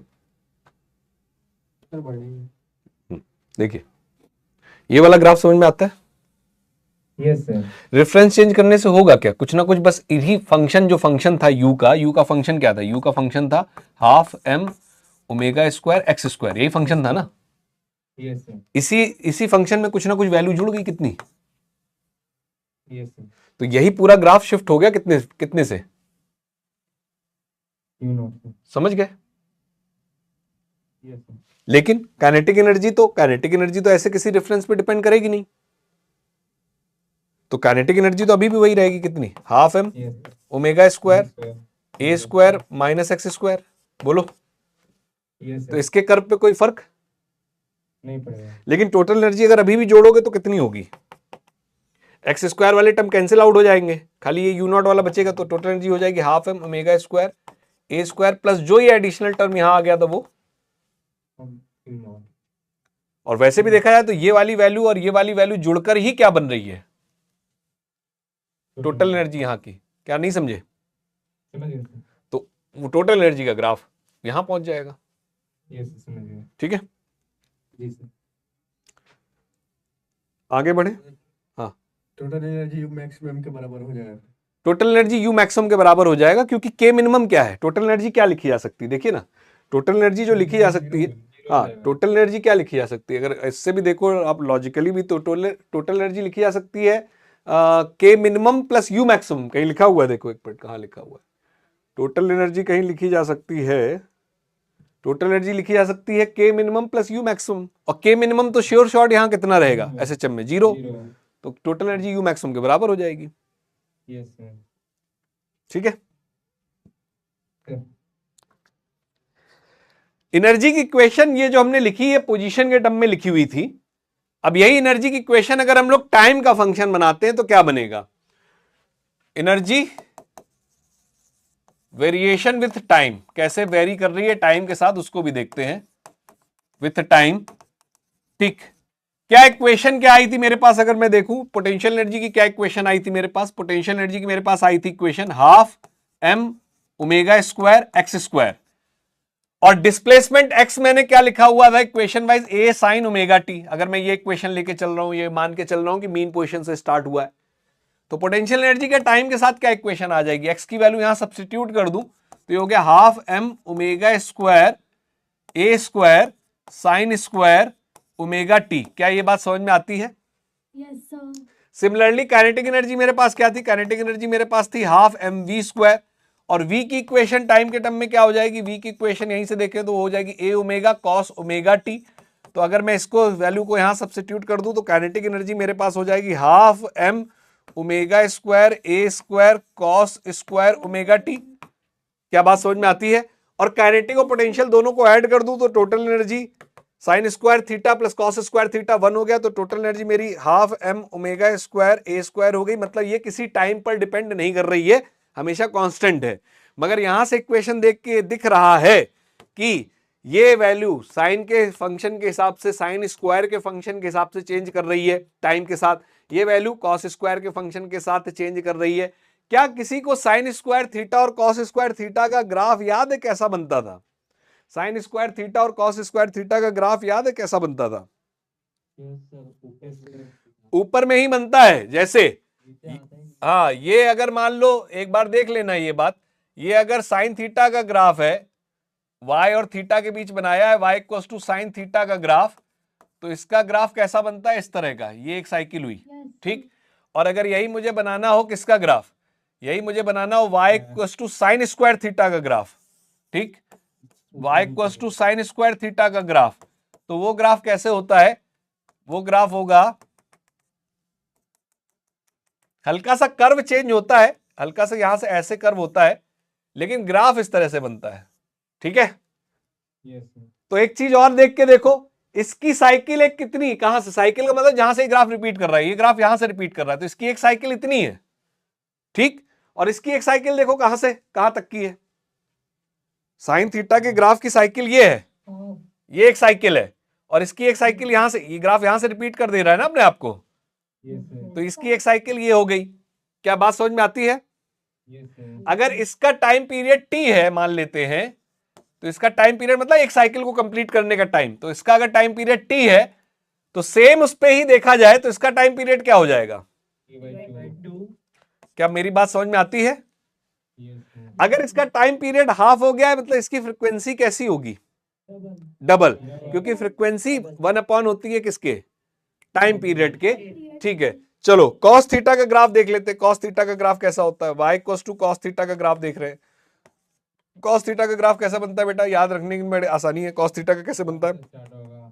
यहां से स्टार्ट होता है, ठीक, और ये ऐसा, क्या यही है कॉस थीटा का ग्राफ, ठीक। और y equals to cos square theta का ग्राफ कैसा बनेगा? y equals to cos square theta का ग्राफ, वो भी पूरा का पूरा पॉजिटिव में ही रहता है।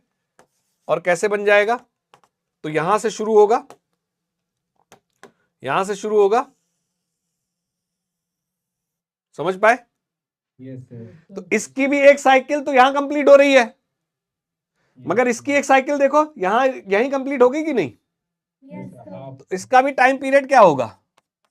अगर इसका t है तो इसका क्या होगा? क्लियर है इतनी बात? इसमें किसी को कोई डाउट है तो बोलो।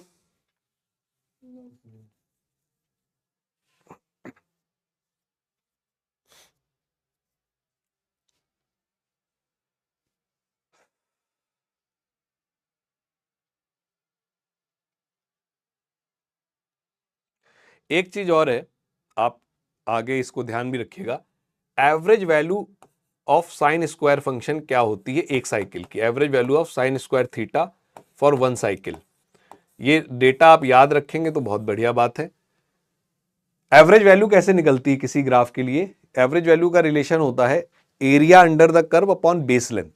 अल्टरनेटिंग करंट में इसको और थोड़ा डिटेल में देखेंगे, यहाँ उतनी नीड नहीं है क्योंकि वहां ज्यादा नीड होती है, वहां ज्यादा डिटेल में देखेंगे। एवरेज वैल्यू क्या होती है? एवरेज वैल्यू जो लिखी जाती है किसी भी ग्राफ के लिए, एवरेज वैल्यू जो होती है किसी भी ग्राफ के लिए, वो होती है area under the curve, area under curve upon base length, ठीक। चलो साइन की साइकिल की एरिया क्या होगी एक साइकिल का? ये y बराबर साइन थीटा का ग्राफ बना हुआ है, इसका एरिया क्या होगा 1 साइकिल का? एरिया ऑफ 1 साइकिल क्या लगता है क्या होगा? 0। क्यों 0 हो गया भाई? क्योंकि ये पॉजिटिव एरिया और ये चला गया किसमें? Negative area. दोनों एक दूसरे से क्या कर गए? Cancel out. एक साइकिल का एवरेज वैल्यू क्या बन गया इस केस में? 0। एवरेज वैल्यू ऑफ 1 साइकिल, इसमें अगर मेरे को निकालना हो average value of 1 cycle, average value of 1 cycle, तो मेरा आंसर हो गया कितना? 0। साइन कर्व की एवरेज वैल्यू एक साइकिल की 0 होती है। मगर साइन स्क्वायर का फंक्शन है, y equals to sine square theta का ग्राफ है, और यहां से ये ऐसा ये बन रहा होगा, और यहां इसकी एक साइकिल कंप्लीट हो रही है। अगर ये थीटा लिख रहा हूं तो यहां पर फिर एंगल्स के फॉर्म में आ जाएगा, तो ये 180 डिग्री या पाई हो गया, ये 2 पाई हो गया, तो इसकी एवरेज वैल्यू क्या हो जाएगी? तो एरिया अंडर द कर्व, मैं सॉल्व नहीं कर रहा हूं, डायरेक्ट रिजल्ट लिख दूंगा। तो इसका एवरेज वैल्यू हो जाएगा ये वाला एरिया, एक साइकिल इसकी ये है, तो एरिया, इसका एरिया, एवरेज वैल्यू कैसे निकलेगी? एवरेज वैल्यू निकलेगी area under the curve, area upon base length. और बेस लेंथ कितनी दिख रही है आपको? इसकी बेस लेंथ कितनी दिख रही? पाई। और एरिया वाइज क्या हो जाएगा? तो यहां मैंने एक स्ट्रिप स्मॉल लेकर उसको सॉल्व कर सकता हूं। लिख दे रहा हूं मैं फंक्शन क्या होगा। फंक्शन हो जाएगा, क्योंकि साइन थीटा का ग्राफ है, तो sign square theta D theta, ये एवरेज बन गया कहां से कहां तक के लिए? 0 से पाई। सॉल्व करके डायरेक्ट रिजल्ट लिख दे रहा हूं, आपको रिजल्ट याद रखना है, ये आता है 1/2। साइन स्क्वायर की साइकिल या कॉस स्क्वायर की एक साइकिल की एवरेज वैल्यू 1/2 होती है, ध्यान रखना, क्योंकि कई जगह ये यूज होगी। ठीक है, तो इस बात को रिमेंबर, याद रखना है। क्या याद रखना है? कि एवरेज वैल्यू ऑफ सॉल्व ऐसे होता है, अभी सॉल्व नहीं कर रहे हैं यहां पे। Average value of one cycle of sine square and cos square function is 1/2। काफी इंपॉर्टेंट रिजल्ट है, और आपको जो है ये हेल्प करता है बहुत सारी चीजों में। कहीं कहीं जहां पे भी आपको आएगा ये याद रखना होगा। जहां पे भी average value sign square theta cos square theta, कहां आएगी? वेव ऑप्टिक्स में आएगी, ईएम वेव में आएगी, अल्टरनेटिंग करंट में आएगी। तो वहां पे इससे क्वेश्चन फटाक से सॉल्व हो जाते हैं जब कभी भी हमें एवरेज वैल्यू निकालनी होती है। ठीक,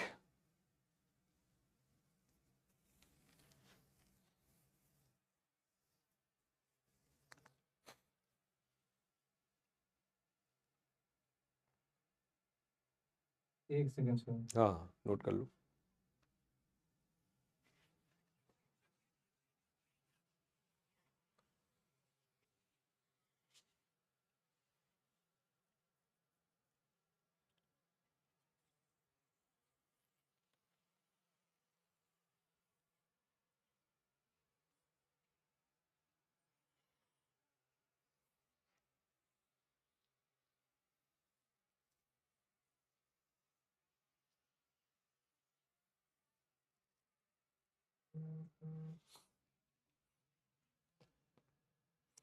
ये नहीं भी पता है चल जाएगा, ये याद रखना कि भाई इसकी एक साइकिल की एवरेज वैल्यू 1/2 आती है। सॉल्व यहां से होकर आती है, वो मैंने लिख दिया है।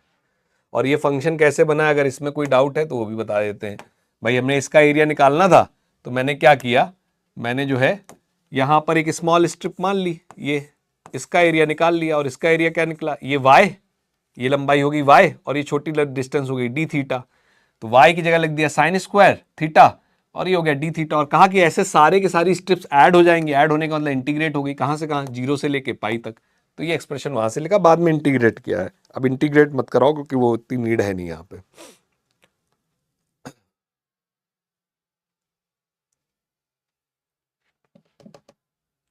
क्या आगे बढ़े? थोड़ा सा और है सर। Yes sir. तो चलो यहां से एक बात बताओ, के एवरेज की वैल्यू क्या आ जाएगी? यहां से अगर मैं निकालना चाहूं के एवरेज की वैल्यू, काइनेटिक एनर्जी ये बन रही है, एवरेज काइनेटिक एनर्जी क्या बन जाएगी? के एवरेज क्या बन जाएगा? 1/4 कॉस स्क्वायर का फंक्शन का एवरेज निकल आएगा, तो कांस्टेंट है पूरा, बाहर ही आ गया। कॉस स्क्वायर की एवरेज वैल्यू क्या होती? कॉस स्क्वायर थीटा की एवरेज, ये थीटा ही लिखा हुआ है भाई, ओमेगा टी इज थीटा, तो 1/2। तो के एवरेज कितना हो गया? 1/4 हो गया ना। ये 1/2 पहले से ही था, एक इसका 1/2 आ गया, 1/4 m omega square A square और यू एवरेज कितना हो गया? 1/4 omega you average sine square की जगह आ गया 1/2, तो 1/4, M omega square A square. ठीक है। और ई एवरेज कितना आ गया? ई एवरेज कितना आ जाएगा? 1/2 M omega square A square. E average तो यही रहेगा ना, ये तो कोई फंक्शन पे डिपेंड ही नहीं कर रहा है, वो तो वही रहेगी। एवरेज इंस्टेंटेनियस सब सेम ही रहेगा इसके लिए, half M omega square A square, क्योंकि ये किसी फंक्शन के ऊपर डिपेंड नहीं कर रही है, तो कांस्टेंट है। तो जो वैल्यू कांस्टेंट होती है उनका एवरेज भी क्या निकल कर आएगा? वही निकल कर आएगा। क्या बात क्लियर है भाई यहां तक? ये याद रखना, इंपॉर्टेंट है। ये फार्मूला, ठीक है, ये फार्मूला,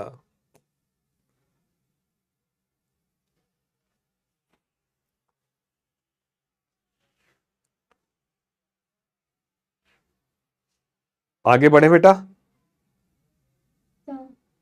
सर ठीक है, अब सुनो, हमारे पास काइनेटिक एनर्जी क्या निकल कर आई थी, इसको हटाओ पहले।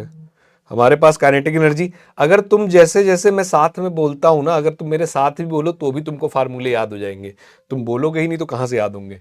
काइनेटिक एनर्जी का क्या फंक्शन बना था टाइम के साथ, काइनेटिक एनर्जी का क्या फंक्शन बना था टाइम के साथ, ये बना था half m omega square a square cos square omega t, ठीक है। और पोटेंशियल एनर्जी मेरी बनी थी half m omega square a square sine. और हम ये मान के चले थे कि जब इक्वेशन डिस्प्लेसमेंट की लिख रहे थे तो सिचुएशन यही थी कि स्टार्ट फ्रॉम कहां से किया है, स्टार्ट फ्रॉम मीन पोजीशन, उसी के हिसाब से इक्वेशन बनी है, ठीक है, स्टार्ट फ्रॉम मीन पोजीशन। क्योंकि हमने जो डिस्प्लेसमेंट इक्वेशन ली थी वो डिस्प्लेसमेंट इक्वेशन x बराबर क्या थी, डिस्प्लेसमेंट इक्वेशन x बराबर थी मेरे पास a साइन ओमेगा t, इसको एज्यूम करते हुए ही ये सारी इक्वेशंस लिखी हैं। क्या बात क्लियर है, ठीक। मैं कर क्या रहा हूं, अब मैं कर रहा हूं कि ये सारे ग्राफ एक ही जगह कंपाइल कर रहा हूं जो मैंने अभी पीछे अलग अलग बनाए हैं, ठीक है। तो कोशिश करते हैं, देखिएगा थोड़ा डायग्राम गंदा बनेगा लेकिन आप समझ के करेंगे तो आ जाएगा। यहां पर मेरी हो गई, थोड़ी सी लाइन सीधी करते हैं, यहां पर हो गया मेरा थीटा जो कि हो गया ओमेगा टी। और पहले मैं ग्राफ बना देता हूं, साइन का ग्राफ बना देता हूं ये वाला। तो मैं डिस्प्लेसमेंट बना देता हूं इस कलर से, डिस्प्लेसमेंट मेरा ये हो गया, चलेगा, सही बन गया, बहुत बढ़िया, शानदार। ये मेरा हो गया डिस्प्लेसमेंट, ठीक है।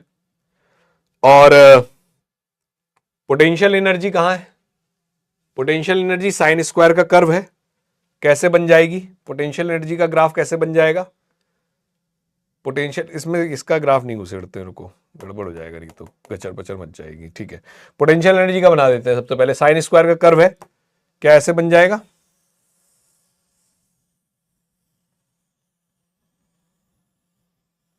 ऐसी साइकिल हो जाएगी, यस सर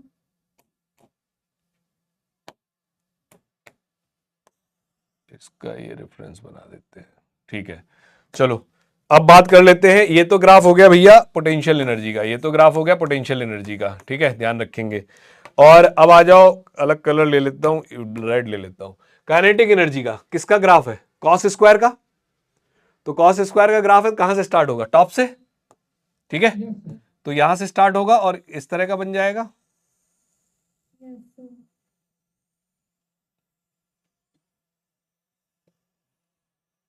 अरे बोलो, बात समझ पा रहे हो, ठीक। ये वाला जो ग्राफ हो गया, रेड वाला जो बना हुआ है, किसका ग्राफ बन गया। एनर्जी अच्छा, टोटल एनर्जी का कहां पे बना हुआ है, इसमें कहीं बना हुआ है टोटल एनर्जी का, टोटल एनर्जी का कौन सा है, वो जो डॉटेड लाइन ये वाला जो ग्राफ है, ये किसका ग्राफ हो गया, डॉटेड लाइन वाला जो बना हुआ है, टोटल एनर्जी का, नहीं, ठीक है, वो तो कांस्टेंट रही है ना, ये हो गया टोटल एनर्जी का ग्राफ, ठीक है। कितनी वैल्यू रही है टोटल एनर्जी की, half m omega square a square. और हम यहां मान के चल रहे हैं कि u मिनिमम मेरा कितना है, 0, ठीक। तो शुरू में काइनेटिक एनर्जी स्टार्ट मीन से किया है ना, तो मीन पोजीशन पे वेलोसिटी मैक्सिमम होगी, काइनेटिक एनर्जी क्या है देखो मैक्सिमम, और पोटेंशियल क्या है मिनिमम। अब क्या हो रहा है, समय के साथ पोटेंशियल बढ़ रही है और काइनेटिक क्या हो रही है, कम हो रही है। एक जगह पर आकर दोनों बराबर हुए हैं, ये देखो दिख रहा है, इस जगह पर आकर दोनों बराबर हुए हैं। ये कौन सा पॉइंट है, ये कौन सा पॉइंट है, ये है, इस पोजीशन पे क्या है, ये पोजीशन है किसकी, ये पोजीशन है जब x कितना है, ये पोजीशन है यहां पर x कितना है, ये x है जब a बाय कितना है √2, और वैल्यू कितनी है यहां पर, वैल्यू कितनी होगी E की, अगर E की एनर्जी की वैल्यू देखें तो कितनी हो जाएगी, एनर्जी की वैल्यू कितनी हो जाएगी यहां पर, ये हो जाएगी इसका आधा, मतलब हो गया 1/4 m omega square a square. अरे ये सब पीछे कर चुके हैं यार, वही लिख रहा हूं, ठीक है, m omega square a square 1/4 potential और काइनेटिक यहां बराबर होंगे, और इसका आधा होगा। फेस कितना था, फेस कितना था याद है, कितने फेस पे था, a/√2 आने का मतलब 45 डिग्री का फेस, और 45 डिग्री का फेस है तो एक बात बताओ टाइम कौन सा होगा। अगर टाइम पीरियड t है, अगर टाइम पीरियड t है, टाइम पीरियड t है तो कौन सा टाइम आएगा, टाइम पीरियड t है तो फेज 45 पे टाइम क्या रहा होगा, टाइम क्या रहा होगा, t बाय कितना 8। अरे ये बात समझ पाए या नहीं समझ पाए, देखो रिवीजन नहीं किया होगा तो कहां से चमकेगा फिर। सर्किल से देख लेते हैं ना फेज वाली चीज, ठीक। यहां से चला, देखो यहां से ऑसिलेशंस चल रहे होंगे, हम गोले पे यहां पे देखते हैं।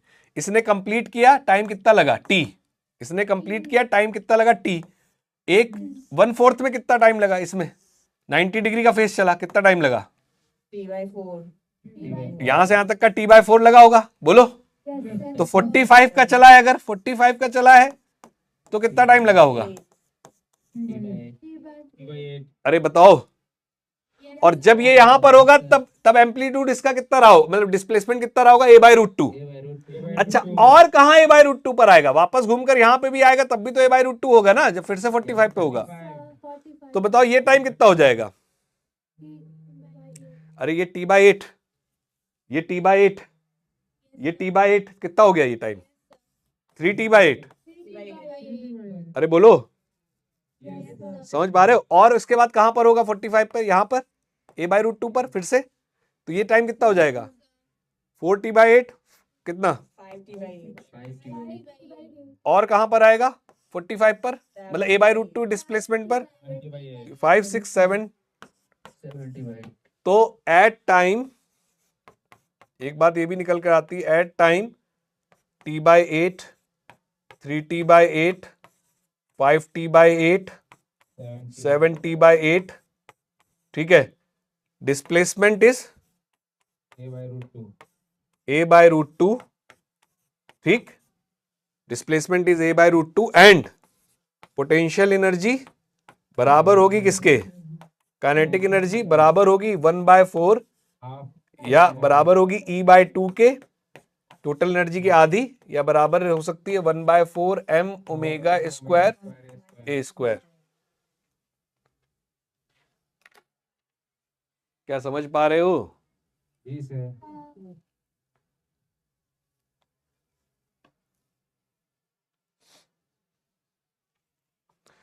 एसी बंद नहीं किया इन लोगों ने।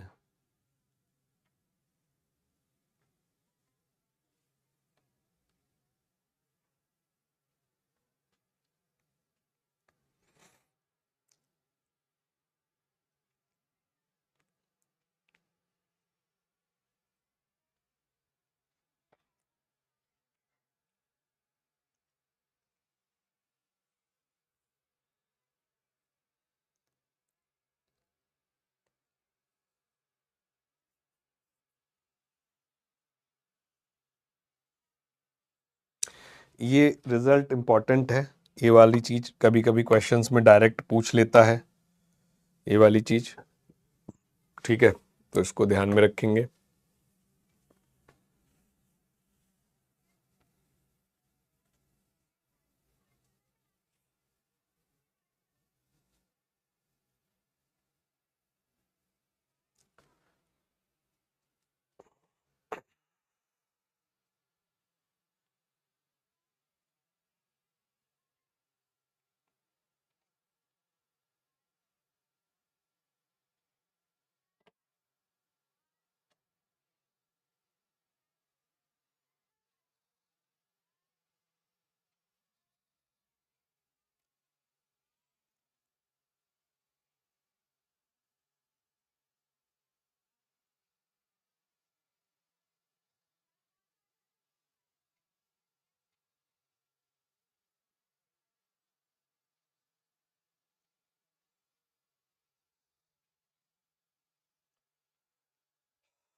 किसी का कोई क्वेश्चन आ रहा हो पूछ लीजिए, आप दोबारा घर पे पढ़िएगा, फिर कोई डाउट हो वो पूछ लीजिएगा।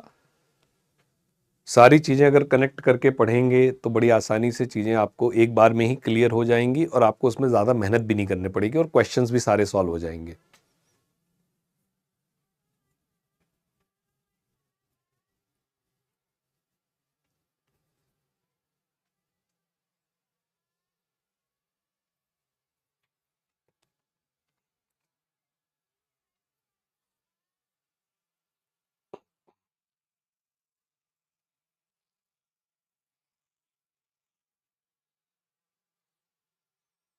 ठीक है, आगे बढ़े।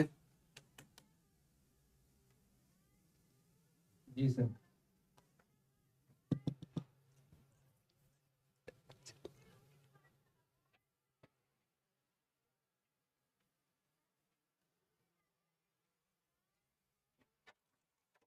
टेम्परेचर थोड़ा बढ़ा दो, मतलब ठंड लग रही है।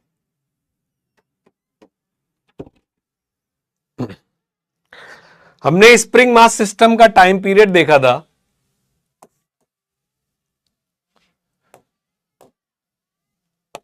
याद है फार्मूला आपको क्या था? 2 pi under 2 root pi under root m by k.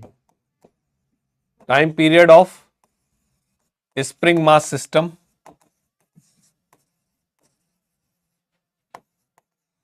उसको डिराइव भी किया था, और टाइम पीरियड जो हमारे पास आया था वो टाइम पीरियड कितना आया था? वो टाइम पीरियड आया था 2 pi 2 pi under root k by m, नहीं एम के बाय एम नहीं, m by k. Yes, sir. के क्या था यहां पर? के क्या था यहां पर? एम तो ब्लॉक हो गया मास, spring constant. Mass of block, और के हो गया स्प्रिंग कांस्टेंट, स्प्रिंग कांस्टेंट। और इस तरह का अरेंजमेंट था, ब्लॉक अपना मस्त यहां रखा हुआ था, और ये एम मास इस तरह का, इसका स्प्रिंग कांस्टेंट के, और ये अपनी x बराबर 0 पोजीशन पर था मान लेते हैं, और इसके अबाउट ऐसे ऑसिलेशन कर रहा है। क्या और काम के पॉइंट्स हैं जो यहां देखने में आ रहे हैं, और वो फाइंडिंग्स क्या हैं? उन फाइंडिंग्स को एक बार देखें, और इस पे अपने पास क्वेश्चन बन सकते हैं कुछ भी घुमा फिरा के। फाइंडिंग्स क्या है इस फार्मूले से? फाइंडिंग्स क्या है? पहली चीज, क्या इस फार्मूले से, मतलब एक चीज तो देखने में आ रही कि जो टाइम पीरियड है, टाइम पीरियड का मतलब समझ रहे हो, एक साइकिल कंप्लीट करने का जो टाइम है इसका, वो ग्रेविटी के ऊपर डिपेंड नहीं कर रहा है, इंडिपेंडेंट है किससे? Gravity. Independent of acceleration due to gravity. ठीक, दूसरा पॉइंट क्या निकल कर आ रहा है? दूसरा पॉइंट ये निकल कर आ रहा है कि इंडिपेंडेंट है एम्पलीट्यूड से। एम्पलीट्यूड, एम्पलीट्यूड के ऊपर डिपेंड टाइम पीरियड नहीं करेगा। तो सर थोड़ा सा डिस्प्लेस करेंगे तो उस हिसाब से ये इस तरह से ऑसिलेट करेगा, और ज्यादा डिस्प्लेस कर देंगे तो दूरी ज्यादा हो जाएगी, लेकिन दूरी ज्यादा होने के साथ साथ इसके ऑसिलेशन की स्पीड भी क्या होगी? बढ़ जाएगी। घुमा फिरा के टाइम पीरियड जो है वो एम्पलीट्यूड के ऊपर डिपेंड नहीं करेगा। टाइम पीरियड जो है वो एम्पलीट्यूड के ऊपर डिपेंड नहीं करेगा। स्प्रिंग मास सिस्टम में कैसी भी सिचुएशन आप बना ले जाओ, टाइम पीरियड ना तो एक्सेलरेशन ड्यू टू ग्रेविटी पर डिपेंड करता है, ना ही डिपेंड करेगा किसके ऊपर? एम्पलीट्यूड पर। मतलब सर इसको ऐसे रख देते, फार्मूला सेम रहता? हाँ जी बेटा, फार्मूला बिल्कुल सेम रहता, थीटा पे इंक्लाइन करके रख दो, इसके टाइम पीरियड का फार्मूला भी सेम है। सर इसको ऐसे लटका देते, फार्मूला सेम रहता? हाँ जी बेटा, इसका भी फार्मूला सेम रहेगा। सर इसको ऐसे करके रख देते और यहां ब्लॉक रख देते, इसका भी फार्मूला सेम रहेगा? हाँ जी। जितने केसेस आप सोच सकते हो स्प्रिंग मास सिस्टम के, वो कोई भी केस उठा के सोच लो, एक स्प्रिंग एक मास लगा हुआ है, टाइम पीरियड सभी का कितना आएगा? 2 pi root of m by k. Gravity या एक्सेलरेशन ड्यू टू ग्रेविटी पर डिपेंड नहीं करेगा। एम्पलीट्यूड पे डिपेंड नहीं करेगा, एक बार बता दीजिए क्यों? एम्पलीट्यूड पे डिपेंड इसलिए नहीं करेगा क्योंकि एक बात देखो, टाइम पीरियड कभी भी एसएचएम में कहीं पे भी टाइम पीरियड एम्पलीट्यूड पे डिपेंड नहीं करता, इसमें भी नहीं करेगा। एक बात देखो, जब आप इसको इधर खींचोगे, हमने जब जैसे पहले तो हमने जब एक्सप्रेशन बनाया तो उस एक्सप्रेशन में भी हमारा कहीं एम्पलीट्यूड का रोल आया नहीं। दूसरा, थोड़ा लॉजिकली भी सोचे तो जब मैंने यहां पे किया, ठीक, तो फोर्स छोटा लग रहा होगा, यस सर। स्पीड इसकी कम होगी, और ये अपने मान लो 1 सेकंड में कवर कर लिया इसने, ठीक। ज्यादा कर दिया तो फोर्स क्या हो गया? बढ़ गया, बढ़ गया, स्पीड भी बढ़ी, लेकिन अब जो दूरी कवर करनी है वो भी क्या हुई है? बढ़ गई। तो अभी भी ये कितनी देर में कवर कर लेगा? 1 सेकंड में ही। तो टाइम पीरियड जो है वो एम्पलीट्यूड के ऊपर डिपेंड नहीं करेगा, मैथमेटिकली भी वो चीज नहीं आ रही है, ठीक। समझ समझ। सर अगर उसको सिस्टम को पानी में डुबा दें तो कभी वो चीज आएगा। सिस्टम को अगर पानी में आप डुबा दोगे तो एक दूसरा फैक्टर काम करने लग जाएगा, बायंसी का। ठीक है, बायंसी का फैक्टर काम करने, हाँ तो फिर बायंसी फोर्स लगेगा तो फिर ग्रेविटी तो डिपेंड कर जाएगा ना। किस, क्या चीज अगर जैसे बायंसी फोर्स लग जाएगा, ठीक है, हाँ तो उसमें तो फिर वो ग्रेविटी वाला फैक्टर आ जाएगा। नहीं, अब उसमें भी एक दो मुद्दे हैं। एक मुद्दा यह है कि क्या पूरा डुबा दिया है या पार्शियली डुबाया हुआ है। तो उस पर हाँ, तो अगर पार्शियली और फ्लोटिंग का केस है और पार्शियली डुबाया हुआ है तब डिपेंड कर जाएगा, वो एक अलग फैक्टर है, उस पर हम लोग आएंगे जब इसको डुबाएंगे तब बात करेंगे। अभी तो ये सिंपल है, पूरा डुबो दोगे, अगर पूरा डूबा हुआ है तो फर्क नहीं पड़ेगा फिर। ठीक है, अगर पूरा कंप्लीटली सबमर्ज है तो फर्क नहीं पड़ेगा उस बायंसी फोर्स का। ठीक, नहीं पड़ता। हाँ, अगर कंप्लीटली डूबा हुआ है, अगर फ्लोटिंग का केस है तो फर्क पड़ जाएगा फिर। ठीक है, हाँ हाँ जी, और बताइए। सर हाँ, सर अगर इसको अगर पूरा डुबा भी देंगे सर तो उसको तो फिर विस्कस फोर्स भी तो लगने लगेगा, तो ड्रैग के कारण से उसका एनर्जी लॉस होगा, तो जैसे थोड़ी होता है। फिर वो अलग केस हो गया, फिर उसमें कंडीशंस लगेंगी ना कि हम ड्रैग कंसीडर कर रहे हैं कि नहीं कर रहे हैं, उस पर आएंगे। जब हम लोग उस केस पर आएंगे तब वहां देखेंगे क्या फर्क पड़ता है। ठीक है, ठीक है। तो अब जब हमने इसको हैंग कराया तो प्रॉब्लम, तो मतलब इसमें और इसमें क्या, इसमें और इस केस में थोड़ा डिफरेंस क्या है उसको समझ लेते हैं। इस केस में इसकी जो मीन पोजीशन होगी वो जब स्प्रिंग बिना इलोंगेटेड है, कोई इलोंगेशन नहीं है, तभी आपकी इसकी क्या बन जाएगी, मीन पोजीशन बन जाएगी। लेकिन जब आप हैंग करा रहे हो तो होगा क्या, हैंग कराने पर स्प्रिंग की अपनी नेचुरल लेंथ ये है। पीछे वाले केस में स्प्रिंग अपने नेचुरल लेंथ पर ही मीन पोजीशन बना रही थी, लेकिन जैसे ही आपने इसको हैंग कराया तो ग्रेविटी के कारण क्या इक्विलिब्रियम यहां बन पाएगा। ग्रेविटी के कारण जैसे इस पे ब्लॉक लगेगा तो ब्लॉक लगने की वजह से इक्विलिब्रियम क्या यहां बन सकता है नेचुरल लेंथ पर, जैसे पीछे वाले केस में तो यहीं पर नेचुरल लेंथ पर ही इक्विलिब्रियम बन गया, कोई फोर्स नहीं है। लेकिन जब आप इसको हैंग कराओगे तो mg का एक ब्लॉक पे ऊपर फोर्स आएगा तो स्प्रिंग कुछ ना कुछ क्या होगी, इलोंगेट होगी। और अब जो है यहां पर इस पर फोर्स लग रहा होगा, कितना मान लेते हैं, mg। और ये लंबाई जो खिंचकर आ गई है, ये लंबाई आ गई, मान लेते हैं x0। तो इसकी इक्विलिब्रियम पोजीशन खाली ग्रेविटी के कारण चेंज हो गई और वो इसकी ये नई इक्विलिब्रियम पोजीशन हो जाएगी, ये इसकी इक्विलिब्रियम पोजीशन होगी, क्योंकि ये वो पोजीशन है जहां पर स्प्रिंग का फोर्स कितना लग रहा होगा। अगर ये x0 इलोंगेट हुई है तो स्प्रिंग का फोर्स लग रहा होगा kx0, और यहां kx0 बराबर किसके हो जाएगा, mg के। तो x0 कौन सी दूरी है, x0 कौन सी डिस्टेंस आ गई, x0 आपकी डिस्टेंस आ गई जिस पर आपको क्या मिला है, इक्विलिब्रियम, जिस पर क्या मिला है आपको, इक्विलिब्रियम। अब इस पोजीशन से आपने इसको थोड़ा सा नीचे शिफ्ट करके छोड़ दिया, इस पोजीशन से आपको थोड़ा सा शिफ्ट करके नीचे छोड़ दिया तो ये इस पॉइंट के अबाउट क्या करना शुरू कर देगा, ऑसिलेट करना शुरू कर देगा। और टाइम पीरियड अभी भी कितना रहेगा इसका, 2 pi root m by k. Time period अभी भी इसका कितना रहेगा, same 2 pi root of m by k. बस फर्क क्या पड़ गया कि किस पॉइंट के अबाउट ऑसिलेट करेगा, यहां ऑसिलेट नहीं करेगा, इस पॉइंट के अबाउट ऑसिलेट करेगा। क्या ये बात समझ पा रहे हो, Yes, sir. ठीक। अब एक क्वेश्चन सोच के बताना, थोड़ा दिमाग से, एक दिमाग से सोच के बताना। एक क्वेश्चन मेरा ऐसा है, थोड़ा सा सोचना, थोड़ा सा दिमाग लगाना और बताना कि क्या होगा सिचुएशन। ठीक है, एक क्वेश्चन इस तरह से मैंने बनाया कि यहां पर एक स्प्रिंग मास सिस्टम लगा हुआ था, ये स्प्रिंग थी, नेचुरल लेंथ पर थी अपने, और हमने किया क्या, हमने इससे अटैच किया हमने एक मास m, और सडनली हमने इसको क्या कर दिया, सडनली हमने इसको ड्रॉप कर दिया, यहां पे ऐसे रखा और इसको सडनली हमने ड्रॉप कर दिया, या जैसे हमने यहां पर इसको रखा ब्लॉक को और सडनली हमने ड्रॉप कर दिया। एक तो तरीका यह था कि भाई हम इसको धीरे धीरे लेके आए, यहां इक्विलिब्रियम पोजीशन बन गई और इसको हमने फर्दर एक्सटेंड किया और इसने ऑसिलेट करना शुरू कर दिया। और एक काम मैंने क्या कि यहाँ पर ब्लॉक पकड़े हुए था और फिर मैंने सडनली छोड़ दिया। होगा क्या, सोच के देखो होगा क्या, क्या सिचुएशन होगी, क्या हो रहा होगा इस केस में। सेकंड वाला केस में ओरिजिनल पोजीशन पे ही ऑसिलेट करेगा सर। हाँ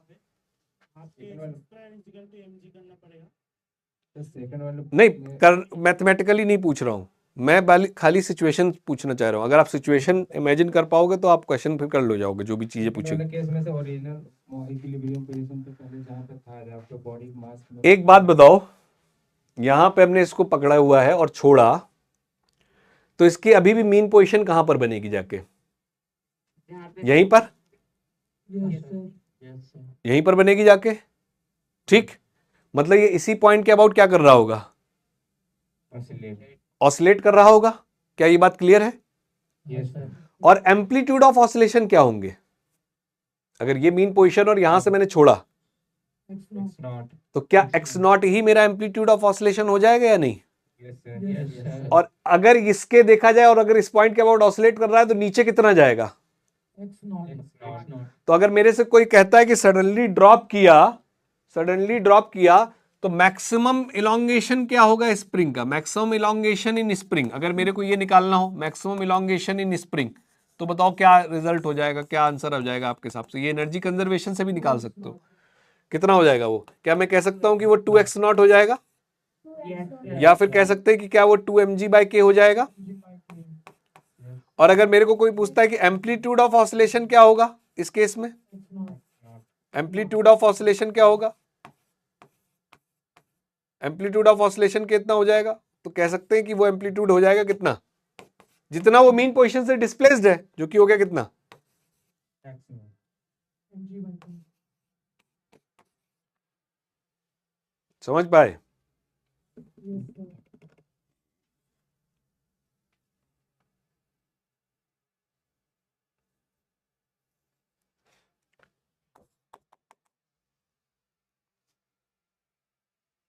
हाँ जी, हाँ जी, बोलो बोलो बेटा।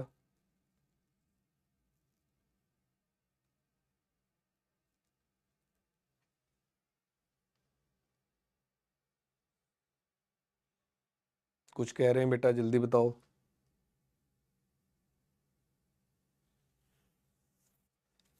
ठीक है, एक क्वेश्चन सोच के बताओ। एक स्प्रिंग मास सिस्टम यहां रखा हुआ है, ये रेस्ट पर है, स्प्रिंग कांस्टेंट K है, ब्लॉक M है। हम एक इलेक्ट्रिक फील्ड जो है और इसके ऊपर एक चार्ज Q है, इसके ऊपर चार्ज Q है, ठीक है, इस पे ऊपर चार्ज Q है, और थोड़ा सा आपको इलेक्ट्रिक फील्ड के बारे में मतलब आइडिया होगा, नहीं है तो देख लेते हैं। आप पढ़कर तो आए हो क्लास 12th में, लेकिन फिर भी बता देंगे अगर आपको नहीं पता। हमने क्या किया, suddenly switch on electric field, switch on the electric field, और जैसे ही हमने इलेक्ट्रिक फील्ड ऑन किया तो सोचकर बताओ टाइम पीरियड पर क्या फर्क पड़ेगा? पहला सवाल, टाइम पीरियड पे क्या फर्क पड़ेगा? टाइम पीरियड पे क्या फर्क पड़ेगा? टाइम पीरियड पे कोई फर्क पड़ेगा नहीं पड़ेगा, क्या लगता है? हाँ, Yes, sir. अच्छा, इलेक्ट्रिक फील्ड के आने से हुआ क्या होगा? नेगेटिव उस पर डिपेंड करेगा। इलेक्ट्रिक फील्ड के आने से हुआ क्या होगा? अगर इधर इलेक्ट्रिक फील्ड आया है, इस तरफ लगा दिया इलेक्ट्रिक फील्ड, इस तरफ है, इस तरफ इलेक्ट्रिक फील्ड है, क्या फर्क पड़ेगा? Sir, right side move करेगा mass. इस इलेक्ट्रिक फील्ड के कारण इस चार्ज के ऊपर फोर्स आएगा, और कितना फोर्स आएगा इसके ऊपर? QE. Q इंटू ई का। जिनको नहीं पता वो अभी ये देख लीजिए कि भाई पॉजिटिव चार्ज के ऊपर इलेक्ट्रिक फील्ड की डायरेक्शन में ही फोर्स आ जाता है कितना? QE का, और कांस्टेंट फोर्स लगेगा। आप सोचकर बताओ टाइम पीरियड पे आपको क्या लगता है, फर्क पड़ेगा या नहीं पड़ेगा? No sir. टाइम पीरियड पे कोई फर्क नहीं पड़ेगा, अभी भी इसका टाइम पीरियड क्या रहेगा, time period of oscillation 2π√m/k ही रहेगा। और एक चीज सोचो, थोड़ा एनालॉजी देखो, जो काम यहां ये इलेक्ट्रिक फोर्स QE कर रहा है, क्या वही काम यहां पर ग्रेविटी नहीं कर रही है, mg वाला? भाई ये नीचे की तरफ कांस्टेंट लग रहा है और ये वाली चीज इधर कांस्टेंट लगना लग गई होगी QE की। क्या मेरी बात समझ पा रहे हो? Yes, sir. दोनों केस, जो ये वाला केस बन रहा है जहां जैसे यहां एक कांस्टेंट फोर्स QE आ रहा है इस दिशा में, वैसे यहां पर कांस्टेंट फोर्स mg आ रहा था, किस डायरेक्शन में, नीचे की डायरेक्शन में। तो दोनों बातें क्या हैं, एक तरीके से सेम ही है। अब जरा मुझे सोचकर बताओ एम्पलीट्यूड ऑफ ऑसिलेशन क्या होंगे इसके, एम्पलीट्यूड क्या बनेगा, एम्पलीट्यूड ऑफ ऑसिलेशन क्या बनेगा, कितना बनेगा, EQ/k कितना, QE बाय के। अच्छा कैसे हुआ होगा, एक बात देखो, इक्विलिब्रियम, ये भाई जैसे ये QE फोर्स आया होगा, स्प्रिंग खिंची होगी, स्प्रिंग खिंची होगी और एक जगह जहां मीन पोजीशन जहां बनी होगी वहां नेट फोर्स 0 होगा और इस पर इस जगह फोर्स लग रहा है QE, और स्प्रिंग शुरुआत में यहां पर थी, इलोंगेट हो गई x0 डिस्टेंस, तो स्प्रिंग का फोर्स इधर लग रहा होगा कितना, ये x0। और अगर ये इक्विलिब्रियम पोजीशन है, अगर ये इक्विलिब्रियम पोजीशन है, तो इक्विलिब्रियम पोजीशन पर मैंने क्या बोला, इक्विलिब्रियम पोजीशन पर F नेट क्या होता है, 0, मतलब कि QE बैलेंस कर रहा होगा किसको, के x0 को, और x0 बराबर बन रहा होगा कितना, QE/k।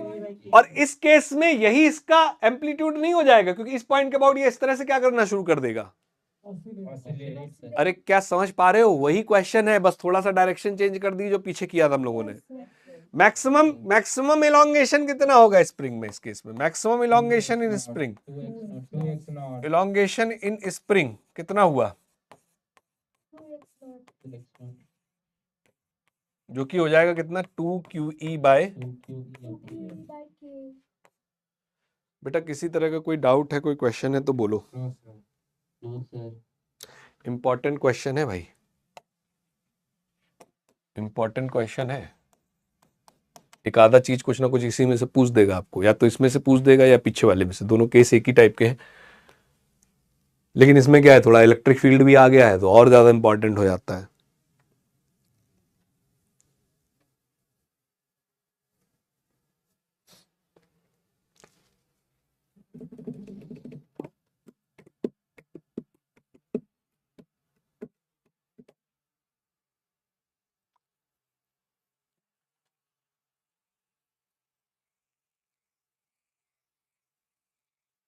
यहां से ही सॉल्व करके, क्योंकि x0 ही मेरा इस केस में एम्पलीट्यूड ऑफ ऑसिलेशन बन जाएगा।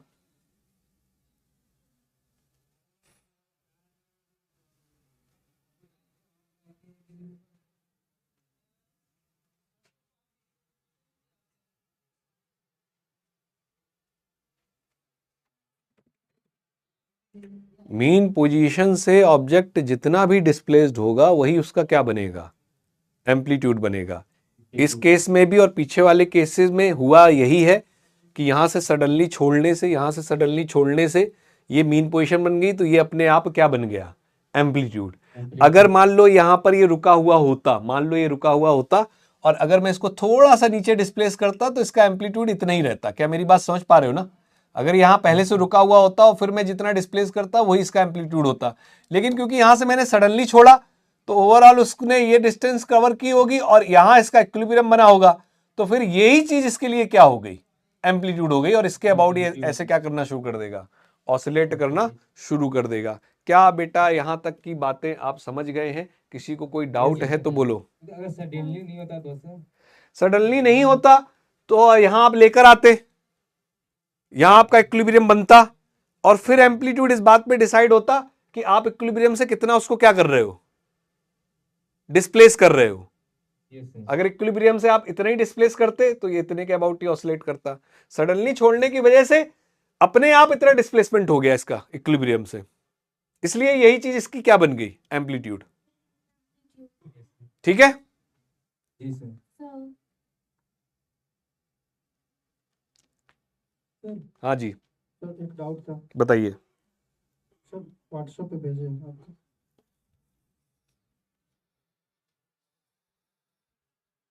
हाँ, कोई और कुछ पूछ रहा था, बता। हाँ मुजफ्फरपुर से हाँ वो डाउट समझा दिया, क्वेश्चन समझा दिया था। हाँ, वो मैं बता दे रहा हूँ। और किसी का कुछ कोई डाउट है तो बोलिए। सर हाँ। क्वेश्चन में ये जो ग्रेविटी वाला क्वेश्चन है सर, हाँ। और ये इलेक्ट्रिक फील्ड वाला, हाँ तो इसमें अगर क्वेश्चन में ये दे दिया जाए कि इलेक्ट्रिक फील्ड को ग्रेजुअली इंक्रीज किया गया है और इलेक्ट्रिक फील्ड को सडन ग्रेजुअली इंक्रीज किया गया है और एक बार सडनली इंक्रीज किया गया है, हाँ, तो सर केस अलग हो जाएगा। केस अलग हो जाएगा। हाँ, केस अलग हो जाएगा। ठीक है। हाँ जी, क्या क्वेश्चन है? Particle is linear harmonic motion between 2 points A and B 10 centimeter hour. Take direction from A to B as positive direction and given the sign of velocity force of particle when it is at एक minute, when it is at origin is and mean point position, sir, mean position. origin is at mean position है। Yes, sir. And take the direction from A to B as positive, origin is at mean position। ठीक है, आपने कहा at the end A। हाँ, तो ये है। इसमें क्या है बताओ, क्या दिक्कत क्या आ रही है? सर ये क्वेश्चन ही समझ में नहीं आया। और जो अरे सुनो, ये A है, ये B है। सुनो, ये A है, ये B है, ये मीन पोजीशन है। ठीक है, ये है। इस पॉइंट पर क्या होगा? ये मीन पोजीशन, इस पॉइंट पे वेलोसिटी क्या होगी? ये डायरेक्शन बोला है कि पॉजिटिव ले लो, कोई दिक्कत नहीं। Yes, sir. इस पॉइंट पे वेलोसिटी क्या होगी? एक्सट्रीम पॉइंट हो गया ना ये। Yes, sir. कितनी होगी वेलोसिटी? हाँ, इनको माइनस अरे तो फिर तुमने फिर पढ़ा ही क्या अभी तक? एक्सट्रीम पर वेलोसिटी क्या होगी? 0। 0 यहाँ पे भी वेलोसिटी क्या होगी? 0। 0 सर। यहाँ एक्सेलरेशन क्या होगा? सर वहाँ पे होगा सर, सर ए ओमेगा कितना एक्सेलरेशन क्या हो जाएगा? ए ओमेगा स्क्वायर। ओमेगा और किस तरफ होगा एक्सेलरेशन? सर आगे की तरफ होगा। मीन पोजीशन की तरफ। यस सर, तो कैसा एक्सेलरेशन होगा अगर ये डायरेक्शन पॉजिटिव है? पॉजिटिव की तरफ होगा। हाँ, तो फिर हो गया। और यहाँ एक्सेलरेशन किधर होगा अगर ऑसिलेशन है? तो इस तरफ होगा। तो ए कैसा आएगा? नेगेटिव। बी पे भी हो गया, मिड पॉइंट पे। मिड पॉइंट पे at the midpoint A B going towards A. A क्या? At the midpoint of A B going towards A. At the midpoint of A B going towards A. Going towards A. इधर जा रहा है object, इधर जा रहा है। Acceleration क्या होगा यहाँ पर? 0। यस सर, वेलोसिटी क्या होगी? वेलोसिटी समेगा ये होगा। मतलब इस तरफ है तो जीरो होगा ना। वेलोसिटी मीन पोजीशन पे मैक्सिमम होती है। भाई मेरे तुम्हारा उल्टा चल रहा है क्या कॉन्सेप्ट? यहाँ मैक्सिमम बोल रहे हो, यहाँ 0। वेलोसिटी मीन पोजीशन पे मैक्सिमम होती है, ए ओमेगा। और कैसी होगी? इस तरफ है तो कैसा? नेगेटिव। ठीक है, वेलोसिटी इस तरफ होगी, निगेटिव। अब कह रहा है, एक ऑप्शन कह रहा है 2 centimetre at 2 centimetre away from B going towards 2 centimetre away from B. इनके बीच का टोटल दूरी था 10 centimetre. 2 centimetre away from B going towards A. यहां पर है कहीं, यहां पर है ऑब्जेक्ट। ठीक है, यहां पर है ऑब्जेक्ट। तो सोच के बताओ, गोइंग टुवर्ड्स जा रहा है किस तरफ? गोइंग टुवर्ड्स जा रहा है ए, इस तरफ जा रहा है। तो ऑब्जेक्ट अगर इस तरफ जा रहा है, एक्सेलरेशन कैसा होगा यहाँ पे? पहले तो पॉजिटिव निगेटिव कितना? यहाँ पे नेगेटिव। एक्सेलरेशन तो हमेशा टुवर्ड्स मीन पोजीशन होगा ना। यस तो एक्सेलरेशन होगा कितना? निगेटिव। और कितना हो जाएगा? तो इसने बोला कि at 2 centimetre away from B. तो ये वैल्यू दी है, ये दिया है 2, और ये टोटल 10 है। तो ये कितनी हो गई होगी? 3। तो कितना एक्सेलरेशन कितना हो जाएगा? एक्सेलरेशन हो जाएगा ओमेगा स्क्वायर वाई, मतलब कि हो गया ओमेगा स्क्वायर इंटू 3, और इसको डाल दो इंटू टू पावर -2, क्योंकि मीटर में चेंज कर दिया। तो इस तरफ एक्सेलरेशन आएगा, ये समझ में आता है। यस सर, और वेलोसिटी कितनी हो जाएगी? वेलोसिटी भी इसी तरफ है, तो वो भी निगेटिव हो जाएगी। Yes sir. ठीक है, कितनी हो जाएगी वेलोसिटी? तो वेलोसिटी के लिए फार्मूला क्या लगा दोगे? Omega square. क्या था वेलोसिटी के लिए रिलेशन डिस्टेंस के टर्म में? v equals to omega under root of a square minus x square. और x की वैल्यू कितनी होगी? यहाँ से कितनी दूरी पर है? 3 सेंटीमीटर पर। तो minus omega under root of a square हो गया 10 सेंटीमीटर। तो 10 इंटू 10 टू की पावर -2 का स्क्वायर मीटर में चेंज कर दिया माइनस, यहां से यहाँ की दूरी 3 है, 3 इंटू 10⁻⁻² का स्क्वायर। बोलो समझ गए? Yes, sir. ठीक है, बाकी निकाल लेंगे। एक और पॉइंट बचा है बस 3 सेंटीमीटर वाला, हो जाएगा। लॉजिक समझ लो, लॉजिक समझ लोगे तो कर लोगे क्वेश्चन। ठीक बात। ठीक है सर। और बताइए।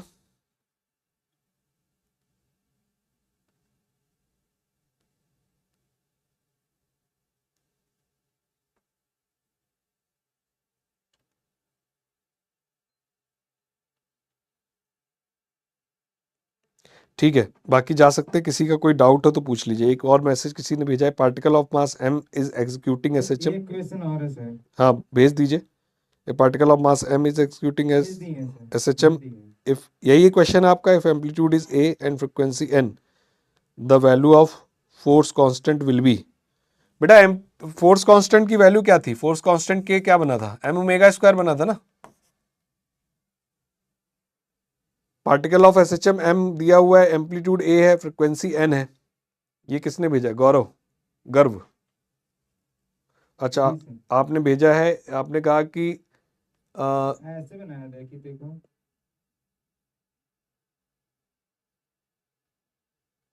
आपने लिखा है ओमेगा की जगह 2πn लिख दो। ठीक है, m a maximum a omega square डाल दिया और के ए। हाँ ठीक है, सही तो है, क्या दिक्कत है? लेकिन सर फॉर्मूला में तो माइनस के एक्स है ना, तो एक्स की वैल्यू अरे एक ही होगी। माइनस साइन खाली क्या दिखा रहा है बेटा वहां पे? नहीं नहीं, एक्स एक्स एक्स, एक्स की वैल्यू ए डाल दो। लेकिन यहाँ तो ये एक्सेलरेशन का वैल्यू ये भी तो लिख सकते थे, माइनस ए ओमेगा स्क्वायर। देखो एक्सेलरेशन क्या था? एक्सेलरेशन था, एक्सेलरेशन था क्या? एक्सेलरेशन था आपका एक्सेलरेशन था omega square y. Minus sign खाली क्या दिखा रहा होता है कि रिस्टोरिंग है नेचर वाइज। ठीक, ओके सर, तो उसको भूल जाते हैं। एक्सेलरेशन ओमेगा स्क्वायर वाई हो गया। ठीक है, ये सर, अब एक्सेलरेशन और क्या लिख सकते हो? एक्सेलरेशन लिख सकते हो F/m। ये सर, ठीक है, F/m लिख सकते हो। अच्छा, अब क्या क्या कर लें इसमें, क्या कर लें? एक्सेलरेशन ओमेगा स्क्वायर वाई हो गया, F/m लिख सकते हो। मैक्सिमम एक्सेलरेशन कितना हो जाएगा? मैक्सिमम एक्सेलरेशन जो हो जाएगा ए मैक्सो, मैक्सिमम एक्सेलरेशन क्यों देखने से, एक रिलेशन बना लेते हैं ना उससे हम लोग।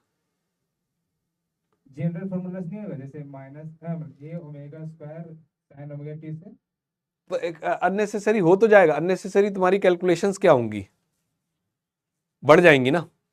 ये सर, टाइम का वैल्यू 0 पुट करना पड़ेगा। हाँ बढ़ जाए, इक्वेशंस बढ़ जाएंगी। किसी पर्टिकुलर टी पे निकालो या कहीं पे भी निकालो, रिलेशन तो हमेशा सेटिस्फाइड ही होगा ना। ये सर, तो मेरे लिए मैक्सिमम एक्सेलरेशन से फायदा ये हो जाएगा मेरे को कि थोड़ा मेरी कैलकुलेशन क्या हो जाएगी, आसान हो जाएगी, जल्दी सॉल्व हो जाएगा।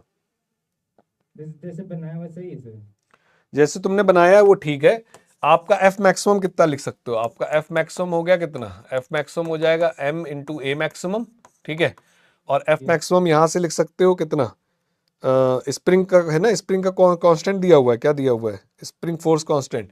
तो एफ मैक्सिमम हो जाएगा k इंटू ए, एक्स मैक्सिमम एम्पलीट्यूड ही हो गया ना।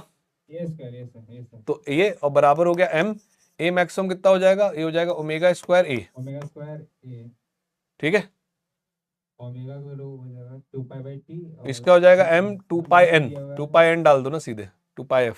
ये सर। तो ये हो गया a से a कैंसिल आउट हो गया, ये हो गया k a।